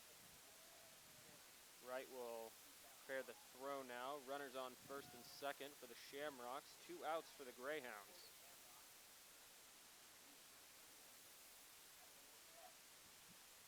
Nolan Wright looks over to second. Swing, and that's going to be center field. It's going to be a hole, and Westfield's going to try and bring in a run. And it's going to be in. J.D. Rogers with a big arm tried to get it in there quick. Nolan Wright cut him off there. That pitch wouldn't have made it to Nykum at the home plate, and Westfield tacks on another one. Mahan makes it all the way home. Puts Max Clark on second. Casey Finelli over there at first, and now Maximus Webster for the Westfield Shamrocks is at the plate. This 2-out rally has worked really well for the Westfield Shamrocks here in this top of the 4th inning. So a fatal error by the third baseman early on has turned into a rally as the runner at second will steal third, and the catcher ignores him, however. And now it'll be 1-0. Evan Nykum was unable to reel in that wild pitch. Max Clark takes third base because of it. Casey Finelli stays at first there. Was not really aware of the wild pitch. Was not able to get a great jump after that one. So Clark will put himself in scoring position as Wright will throw another ball high and inside. And with 2 outs here, the runners have been going on everything, on all contact with just 2 outs. So when the hits have fallen for the Westfield Shamrocks, these hitters have been really far advanced down the base paths. As you look over to that third base line, you're able to see in your view that Max Clark will run down that third baseline every time a pitch is thrown, just trying to seize any opportunity to tack on that 5th run for the Westfield Shamrocks. Westfield's now got it to 10 runs. Swing and a miss. That'll make it 2-2. Solid breaking ball there from Nolan Wright. Good breaking ball to outside as Webster wasn't able to get his bat on it quite yet. Still 2 outs as Westfield having a little bit of a 2-out rally currently with Clark on third. Webster trying to get him in as Wright will throw the pitch, and it'll be a called ball 3 for the full count. So here we go again, full count, 2 outs, Jordan, and Webster is looking to tack on another one here. Nolan Wright trying to get out of this inning with the 10-run lead. The payoff pitch is a ball. So Max Webster will walk. Finelli trots down to second. Clark stays where he is at third. Bases loaded, 2 outs. Here we go. And that'll bring up Cody South for the Shamrocks. South having a bit of a silent day today. However, bases loaded now for the Shamrocks. South is going to have to step up to the plate a bit. Nolan Wright trying to get out of this one. 2 outs. 2 runs so far from the Shamrocks in this one with the bases loaded. Called strike 1. Great pitch from Nolan Wright. Pumps it in there. I don't think you could get a better pitch than that. Even though the ump's been calling them outside, that one was straight down the middle. You can't really argue with that one. South takes one look in there. Isn't in any rush to jump on Nolan Wright's first pitch. Looked good, but it also did break down the middle. So those breaking balls, you never know how it's going to come off the bat. Runner taking a big lead off second and called it strike 2. Inside, too. So another inside strike called on a left-handed batter here in the top of the 4th. Now Nolan Wright with a favorable 0-2 count will definitely throw some trash at South here, see if he goes to chase it. All the pressure on Cody South with the bases loaded for the Shamrocks. Wright will throw here inside. South will hit it, and it'll be with second baseman, and that'll make it Great scoop from Cody Kantz to get out of that one. Only 2 runs to Nolan Wright's name as the bases were loaded there. Westfield leaves 3 on in the top of the 4th. We will be right back when Carmel takes home plate to tack on some more runs in the bottom of the 4th inning. This is Griffin Hadley and Jordan Luker here on CHTV. Hounds lead by 10 in the middle of the 4th inning.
Back to Hartman Field as Nathan McLaren now takes on the batter.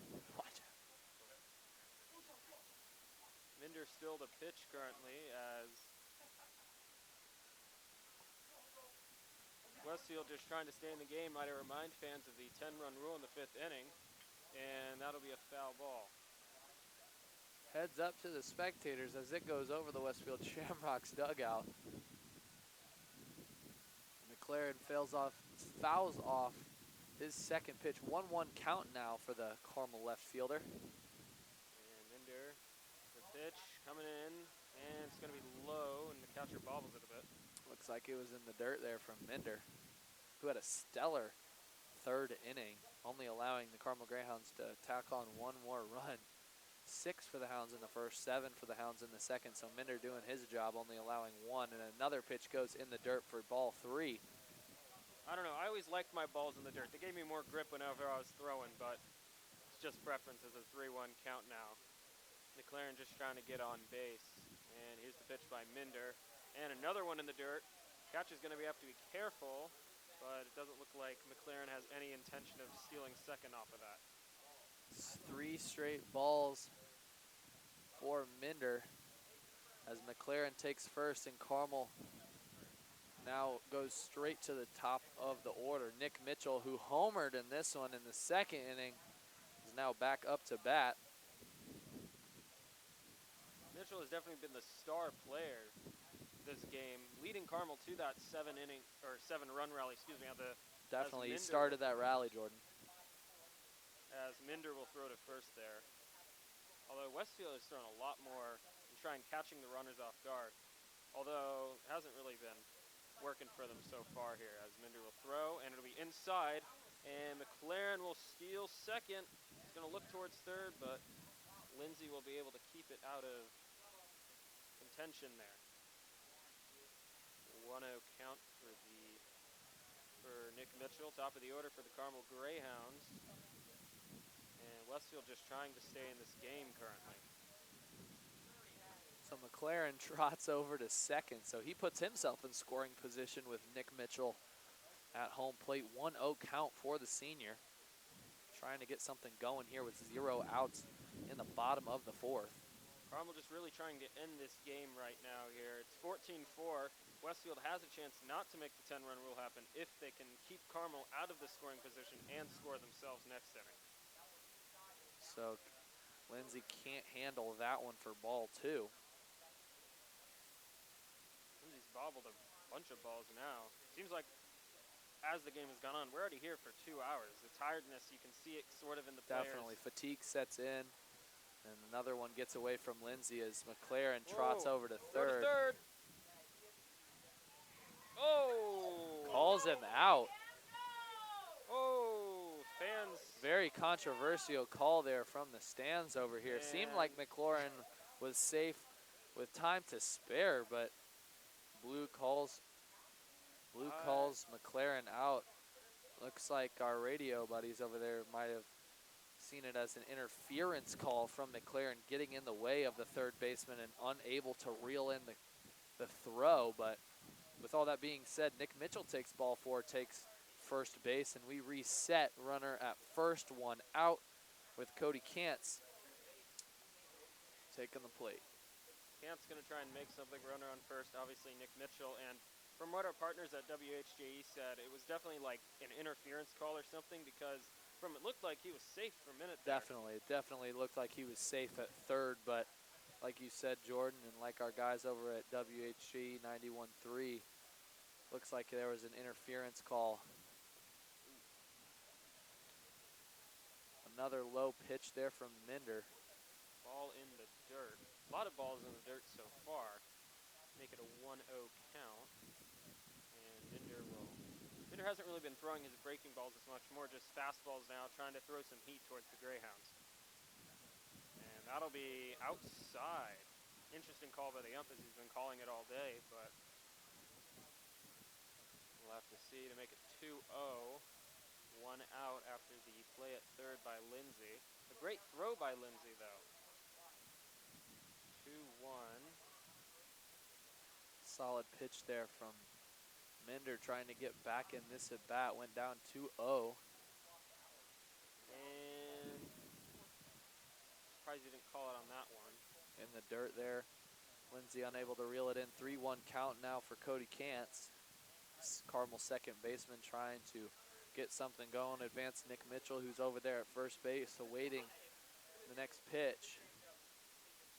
Seems like more the ump has been calling more inconsistent, as that'll be Westfield going for the double play, but it is no good. Nevertheless, though, 2 outs now for the Shamrocks as they are in position now. Again, runner on first. We're pretty much reset back where we were. So Cody Kantz is out with the, Cody Kantz does take first. Nick Mitchell is out at second. So we reset with 2 outs. Same scenario, runner at first. J.D. Rogers now at the plate. And that'll bring up Griffin Wolf, obviously hit by pitch earlier. Griffin Wolf actually on deck. I think this is J.D. Rogers now at the plate. J.D. Rogers, excuse me. And Rogers obviously with great hits and great running this game has put on a show for the fans, definitely. We'll have to see. And here comes the pitch by Minder. Swing and a miss by J.D. Rogers. 1-1 count now. Inside break there by Minder. Rogers will come back up to the plate. Definitely crowds the plate more than other batters as a lefty. But most Carmel kids do that anyway. So here comes the pitch. Really low and outside. Rogers with a 2-1 count. 2 outs by Westfield. One by throw by Lindsay, and the other An out made by the shortstop and second baseman for the Shamrocks. Runner still on first, that's Cody Kantz, as Rogers will hit a foul ball out to make it 2-2 count. Fouled over the left side here at Hartman Field. J.D. Rogers staying alive, 2-2 count, 2 outs. Runner on first, trying to tack on a few more, try to hold that 10-run lead, 14-4 here. It's interesting, Carmel, everyone's tired, you just want to go home. You're just trying to keep that lead up to make sure you can go home. Trying to get out of this one for sure. Trying to get out of this one. Westfield just trying to stay in the game, not really even coming back so far as staying in the game, as Minder has pitched an incredible 2 innings, in my opinion, keeping Carmel down to 1 run last inning and now maybe 0 this inning. Definitely.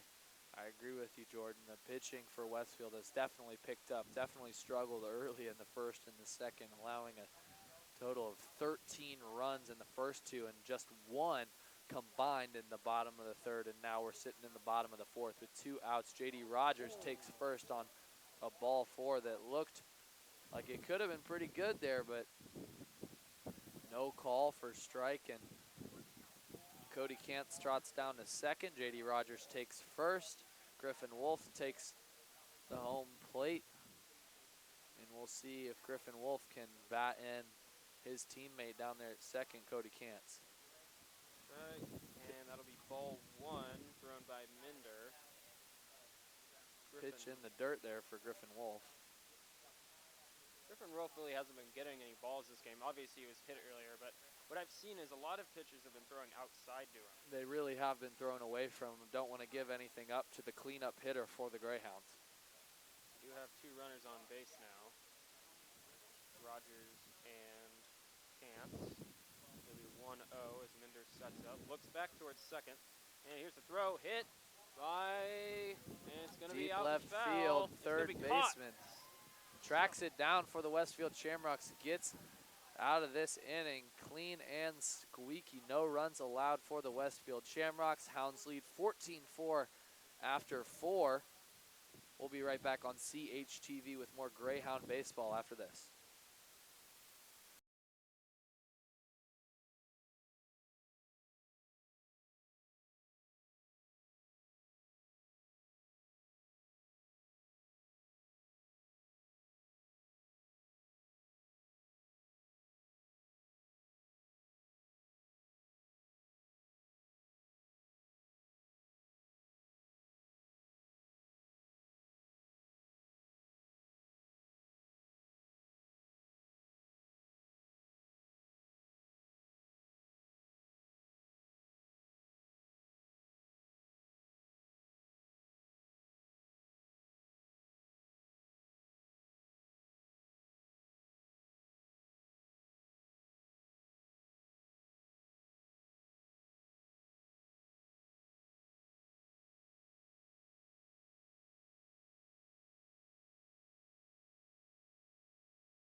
Welcome back to Hartman Field. Nolan Wright still on the mound for the Greyhounds. Alex Richter makes a great stop over at third. Rifles it over to Griffin Wolf at first. 1 down, 2 to go here. So as the Hounds lead by 10, Jordan, you described earlier that 2 more outs in this 5th inning, and this one will be over. Yes, official IHSSA rules state that if it is the 5th inning and the away team cannot score, well, in this case, Westfield's the away team, so this would be their last at bat technically.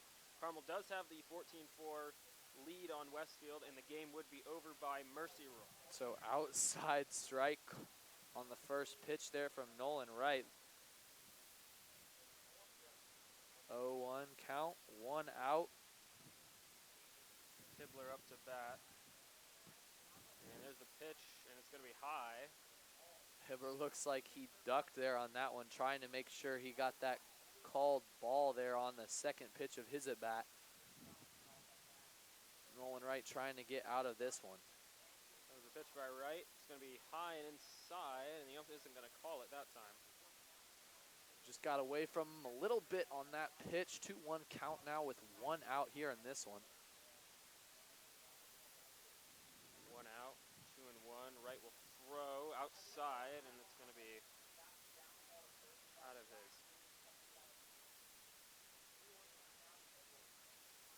So Hibbler will be 3-1, 1 out. Carmel trying to maintain their 10-run lead. Westfield trying to dig into that 10-1 lead as Hibbler takes first. Nolan Wright walks Hibbler. And that'll bring up Cade Robinson, the pitcher from the first 2 innings. Oh, no, not Cade Robinson, excuse me. That'll bring up Markle, who we're now back at the top of the Westfield roster. And Wright will bring it. Taking his time, obviously, not being fazed by the wind. Ooh, swing and a miss there. Breaking ball there from Nolan Wright, an impressive pitch.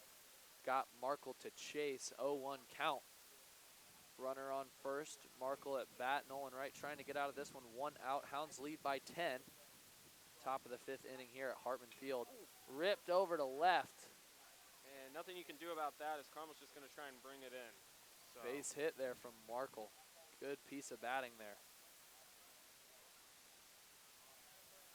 Westfield has definitely been hitting more off of Nolan Wright. He has. They have, rather. Several base hits. Nothing too crazy, nothing too far back into the outfield, but base hits get the job done here, and Westfield was able to tack on 2 in the top of the 4th, and now they have 2 runners on, 1 out here in the top of the 5th. Trey Dorton up to bat, and what you were talking about there, Griffin, is Westfield might not be hitting it out, but they're doing the thing where they're hitting it in the hole, where they have no real defenders there. The first pitch will come in. Called strike. You got it, Jordan. Nailed it on the money there. As you said, the hits haven't been over at the warning track, but they have hit the sweet spot of the Carmel offense. We saw Mahan hit it into the gap in between first and second last inning, and now we see Markle hit it into shallow left. And that's going to be strike 2. Called strike. So now, looks like Trey Dorton is down in the count. Nolan Wright definitely going to throw him some garbage here. We'll see what happens. He'll probably try to pump something in there, get Dorton to chase. You never want to go down 0-2. And the thing about outside is the ump has been inconsistent, so you might even call it a strike. There it is, that outside Dorton pitch. Will throw a foul ball there. So Dorton fouls off the outside pitch from Nolan Wright. Like you said, Jordan trying to get him to chase outside, as the ump here tonight has been calling a lot of those pitches outside. And you can't risk that as Dorton, especially with an 0-2 count. You don't want to get caught looking. Don't want to go down looking. Coach mad. You might be running tomorrow if you take one looking. That'll be a 1-2 count. And Dorton just trying to stay alive in the plate. Another great battle between Carmel and Westfield here, the pitcher and the batter. 1-2 count, 1 out. Nolan Wright on the bump, trying to get out of this one. So Dorton's been crowding the plate a bit more after the 2 count. Nycom sets up outside. Ooh. Another outside ball call. Doesn't get him to chase, and Dorton extends his at bat. 2-2 count now. Nolan Wright trying to get out of this one. Dorton unfazed by the original 2 strikes, and now he's back in a thing where it's even between him and the pitcher. Still down in the count, however, with 1 out. Carmel still leading by 10. Dorton calls time, tries to collect himself. 2-2 count, getting a little bit more chilly out here. Fatigue definitely setting in on both sides of the ball. This one's been going for over 2 hours, and we're only in the 5th inning. Those first 2 innings lasting what seemed like an eternity. Well, 6 runs tacked on from the Greyhounds, 1 run from the Westfield Shamrocks in the second, and 7 runs. Another hit in the hole, and that'll be to right fielder, and he's going to have to throw it in. And when you mention the fatigue, it's not just by the defenders. What I've seen the most fatigue and the most example of that is within the catchers. We've seen a lot of more missed balls between the catchers, definitely, as this game has continued. I agree with you, Jordan, but no fatigue there from Dorton hung in there on an 0-2 count, was able to extend his at bat, and now Dorton's over there on first with a solid single there. All bases loaded here as Keaton Mahan now coming in for the Shamrocks, as Carmel appears to be going through a pitcher change now. Looks like Buchkowski is taking out Nolan Wright. So, great performance by Nolan Wright. Even though he wasn't really in there, he still kept the Hounds at that 10-run lead. So we'll have to see who Buchkowski puts in next. So Andrew McGray will take the mound for the Hounds here in the top of the 5th. Where's McGray's going to Manchester, if I believe you're right. He's committed to Manchester for baseball, obviously. An amazing pitcher for the Hounds. He pitched yesterday, so that's why I'm a little surprised Buchkowski is actually putting him in the game. Yeah, McGray and Wright definitely those relievers for the Hounds, so they're able to put in several quality innings for the Hounds day in and day out here. So McGray might be already fatigued here, but he hasn't played a single thing in the game, so we'll have to see how he does. Trying to be the spark plug for this Greyhounds defense, trying to end this one. One out here in the top of the 5th, runners on both first and third. Just a reminder of the scenario here. Hounds up 14-4, so if they get out of this one clean, which would mean no runs allowed for the Westfield Shamrocks, this game would be over. However, if the Westfield Shamrocks are able to tack on 1, 2, or more runs, this game will continue. The Hounds will have a chance to end this thing in the bottom of the 5th if they extended their lead to 10 runs. McGray, obviously an amazing pitcher. He has a little bit of a different pitching style, as you see with that sidearm more than the overhand pitch we're traditionally used to seeing from a lot of pitchers. So Westfield now, though, has to adapt to McGray. We'll have to see how that works out. That sidearm delivery, that's right, Jordan. As the bases are actually loaded here for the Westfield Shamrocks. And Keaton Mahan in a great position right now for Westfield to 1 out. And we'll have to see if McGray can get the Greyhounds out of this one tonight. Now, Keaton Mahan, if you're the Westfield Shamrocks, that's who you want at the plate. He had a single through the gap on the right side of this field here at Hartman Field tonight in the top of the 4th inning. Now Mahan trying to go to work again. Sidearm delivery comes in from McGray. Outside, no good there. And that's really the disadvantage of sidearm. Obviously, you can unphase the runner, and it's really nice in, but if you do it a little bit out, it can end up costing you outside. You almost see more wild pitches from sidearm pitchers, but McGray now down in the count.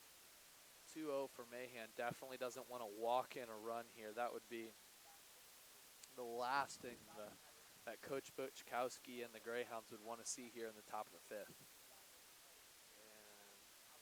See, 2-0 count. McGray, ooh, he's going to hit him, and that'll bring in the run for Westfield. Bases still loaded. Bases loaded, 14-5 here, so there's that 10-run lead that has disappeared. 14-5 now. That was you don't see that often from McGray hitting a batter like that. No, you don't. Looked like it hurt, though, because he throws so fast, and that was right in the shoulder area. So now up to bat is Clark. Clark has had an interesting day throughout the game. Still 1 out for the Greyhounds, and now they're just trying to get out of the inning, as the 10-run rule obviously does not apply anymore. So they're trying to get out of the top half of this inning so they can tack on 1 in the bottom of the 5th. Obviously, the Greyhounds now only have a 9-run lead. I say only, but that 10-run rule is definitely clutch, especially when you have such a long season. These Greyhounds trying to get some rest, trying to get out of this one. Outside. So, sorry for interrupting you. Oh, all good, all good. 1-1 count now. Great pitch there from McGray.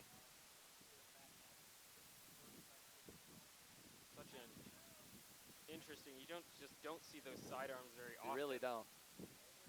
So interesting and fascinating to see him pitch always, as that'll be high, though, to make it a 2-1 count. McGray down in the count. Makes 2-1.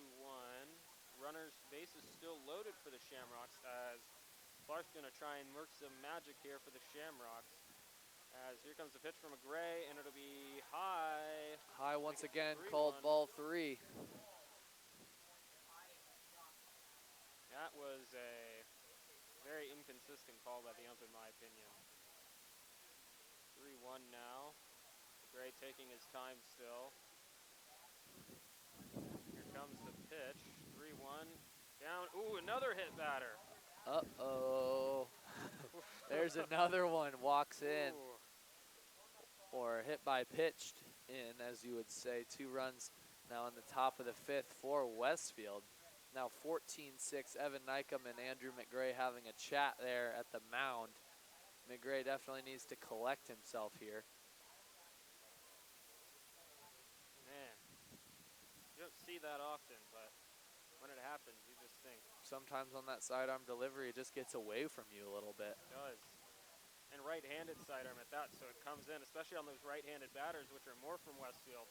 They have a more likely chance to get hit right there, especially when they curve around. So it'll be called strike outside, though. So the bullpen is again active for the Carmel Greyhounds. Yeah, looking on, definitely, as Gray was set up. Now 1-0 count. Swing and a miss. Strike 2 for McGray.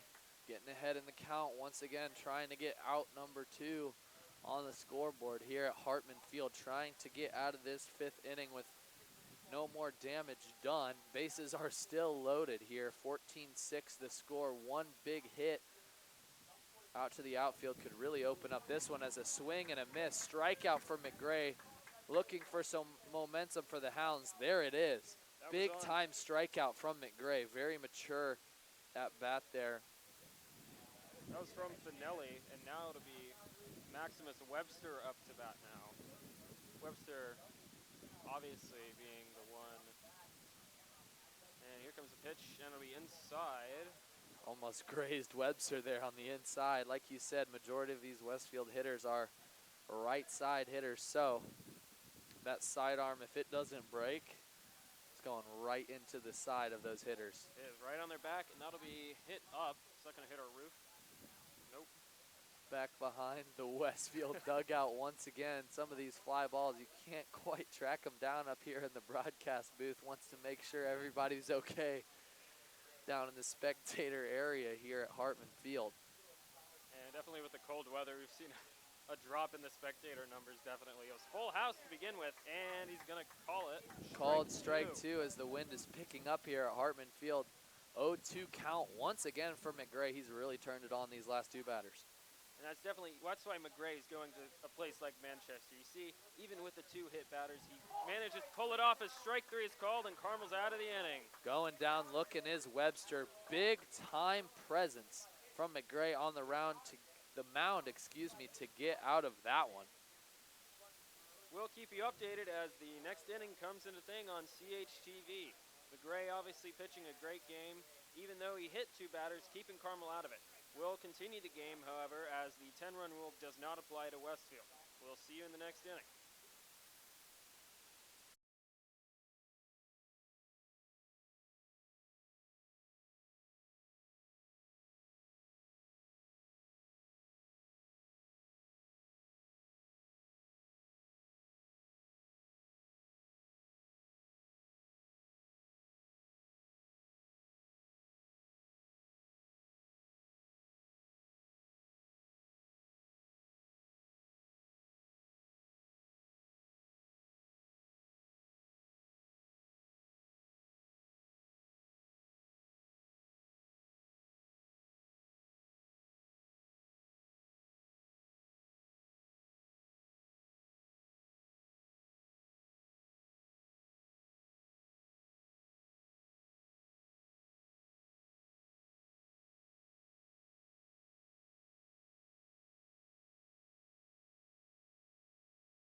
now the Greyhounds, without being able to keep Westfield to 0 runs last inning, have to start in the bottom of the 5th with an Daniel 8-run lead. Cunningham. They'll start with Cunningham, Nykum, Richter, and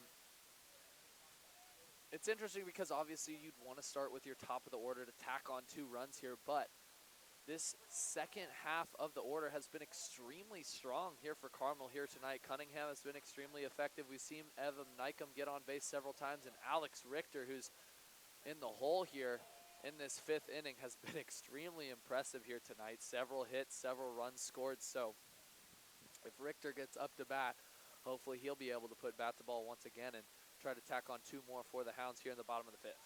And it'll be a 2-0 count after some wild pitches by Minder there, who has had an amazing game for Westfield, keeping Carmel down in those runs. And that'll be an inside ball, another one. Almost grazed Cunningham there. Missed inside, 3-0 count now. Now it's 14-6, 3-0 count. Cunningham obviously just trying to get a walk. He's probably going to look at this one, which he will, but it will be a strike. Down the middle. Obviously on a 3-0 count, you're probably going to look at it, but that one looked a little too perfect. Yeah. Another pitch inside, and he's going to be walked. Missed inside, and Cunningham will take first. So run number 15 trots over to first for the Carmel Greyhounds. Evan Nykum trying to extend this lead for the Carmel Greyhounds. Everybody trying to get out of the cold here tonight. Now with Nykum up after that walk, the Westfield fans definitely expressed their displeasure with that call. But we'll have to keep going as Nykum will now be up in the plate, the righty. And here comes the first pitch, and it'll be inside and down. And Cunningham's going to run to second. Lindsay looked at it there behind the plate, showed no urgency, and Cunningham trots over into scoring position there at second base. A big difference between sitting on first and sitting on second is that Cunningham is now able to get all the way home on just a base hit here from Evan Nykum, which would extend the lead to 15-6, and obviously we're looking for that magic number 16 to end this one. Looks like Lindsay really didn't want to risk it there, because obviously a run scored there or a missed throw by Lindsay would obviously mean disaster, as he'd be in third now as Nykum on the 1-0 count. You got it, Jordan. The Westfield Shamrocks trying to minimize their errors here later in the game. They had several of them early on in the first and the second. And that's how we got to the place we are now, 14-6. 13 of those 14 runs coming in the first 2 innings. Another pitch in the dirt from Minder. That'll be low. That'll make it 2-0 now. Minder obviously being fatigued now, probably just as much as we all are. Nykum up to bat. Runner on second is Cunningham after a steal. Here comes the pitch, and it'll be ball 3. Again, ball 3. So ball 3 for Evan Nykum. Cunningham was walked out of the first batter of this inning. Cunningham is now to second after a wild pitch that Lindsay couldn't reel in there. The catcher position for the Westfield Shamrocks, and now Evan Nykum is up at the count 3-0. I would not be surprised if he looks at this one. Definitely. We'll have to, and it's no discredit to Lindsay as there it is, will ball look at 4. The pitch there. As Lindsay has played a great game all night. All night. Excuse me, I'm slurring my own words as I become fatigued, as we've been here for almost 2.5 hours now for the game. So it'll be runners on second and first now for Carmel, Cunningham, and Nykum. It was a beautiful day at the ballpark here as the game got going, but as the sun went down, it got real chilly real quick here at Hartman Field. So Team Powwow there at the mound as they will pull their pitcher and bring in their reliever. So we will take a short break here on CHTV. Richter will be at the plate for the Carmel Greyhounds, and we get back to the action. Cunningham on second, Nykum on first. Hounds up 8, looking for that 10-run lead here in the bottom of the 5th. We'll be right back on CHTV.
cold April night here as the Carmel Greyhounds take on the Westfield Shamrocks.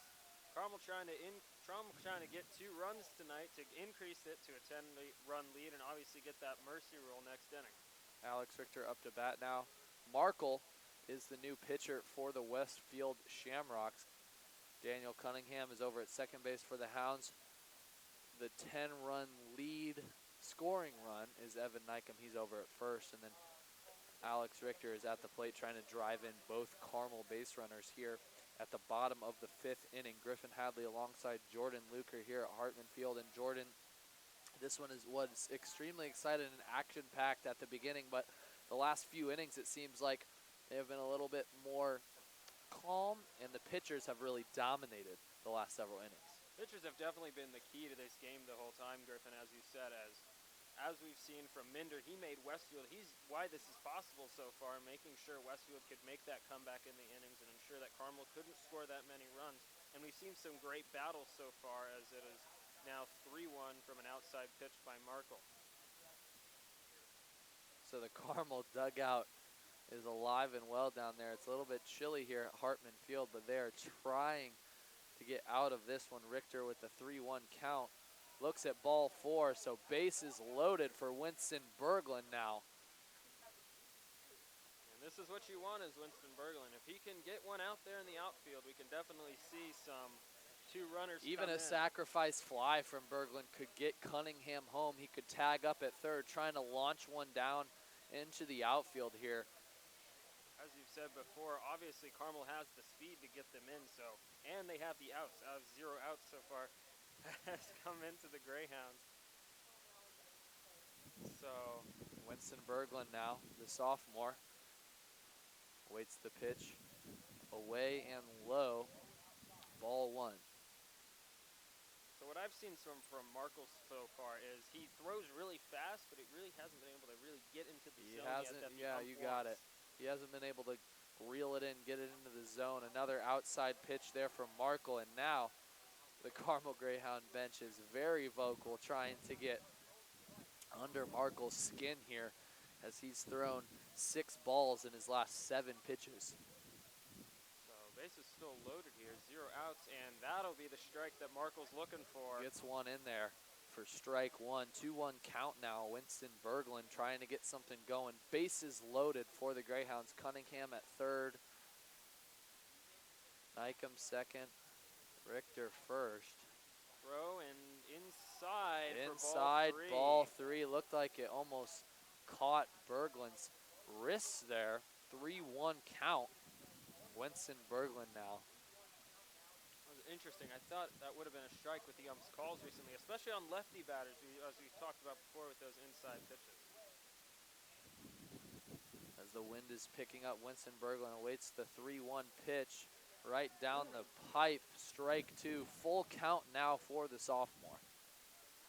Full count. Now it's up to Berglund to stay in that plate and either get a walk or hopefully even hit it out in the outfield. So it's up to Markle, though, to really give him that pitch. Something looks good, and Berglund doesn't want to try to put it in play. He'll try to foul it off, but it is a ball 4. Winston Berglund looks at it, and Cunningham comes home. 15-6 Hounds, 0 outs here as Nathan McLaren will approach the plate, the 9-hole hitter for the Hounds, and then the order will reset. Nick Mitchell now on deck for the Hounds. And Nick Mitchell obviously with the home run. Now that Westfield has gone through the Carmel bottom lineup with 0 outs, now you're under threat of the top of the lineup coming in. And another pitch in the dirt gets away from Lindsay. However, he was able to control it so that Nykum couldn't get home. Richter at second. Berglund now at first. Several walks here from the Shamrock pitchers in the bottom of the 5th. Markle trying to get something going, but with 0 outs. The scenario definitely favors the Hounds here as ball 2 is taken by McLaren. There's another inside ball called by the ump. It'll be 2-0 now. Guys, I've only seen, 2 strikes by Markle so far this Yeah, season? we've seen a lot of balls and not very many strikes from Markle thus far. Inside once again, ball 3, and one more ball. It would be a walk-off mercy rule here. A walk-off walk, one would say, Jordan. Rule, as you'd say. A walk-off walk in the bottom of the 5th here at Hartman Field for the Hounds. DeMarco Comes the trying to pitch. get one in Throw it there. in, and that'll Ball be the walk. 4. Ball 4. And the Hounds win Greyhounds this one. will win 16-6 against the Westfield Shamrocks. Griffin, do you want to close this out real quick on a game summary, sort of? Yeah, Hounds went to work early there. 6 runs in the first, 7 runs in the second. It was a great game from the offensive side of the ball. And the Hounds necessarily didn't have a great 3rd, 4th, and 5th inning, but they were able to get under the pitcher's skin here in the 5th, able to close things out. Jordan, it's been a pleasure. This has been Griffin Hadley and Jordan Luker here from Hartman Field. Hounds win 16-6 against the Westfield Shamrocks by a mercy rule. This has been Griffin Hadley for CHTV signing off.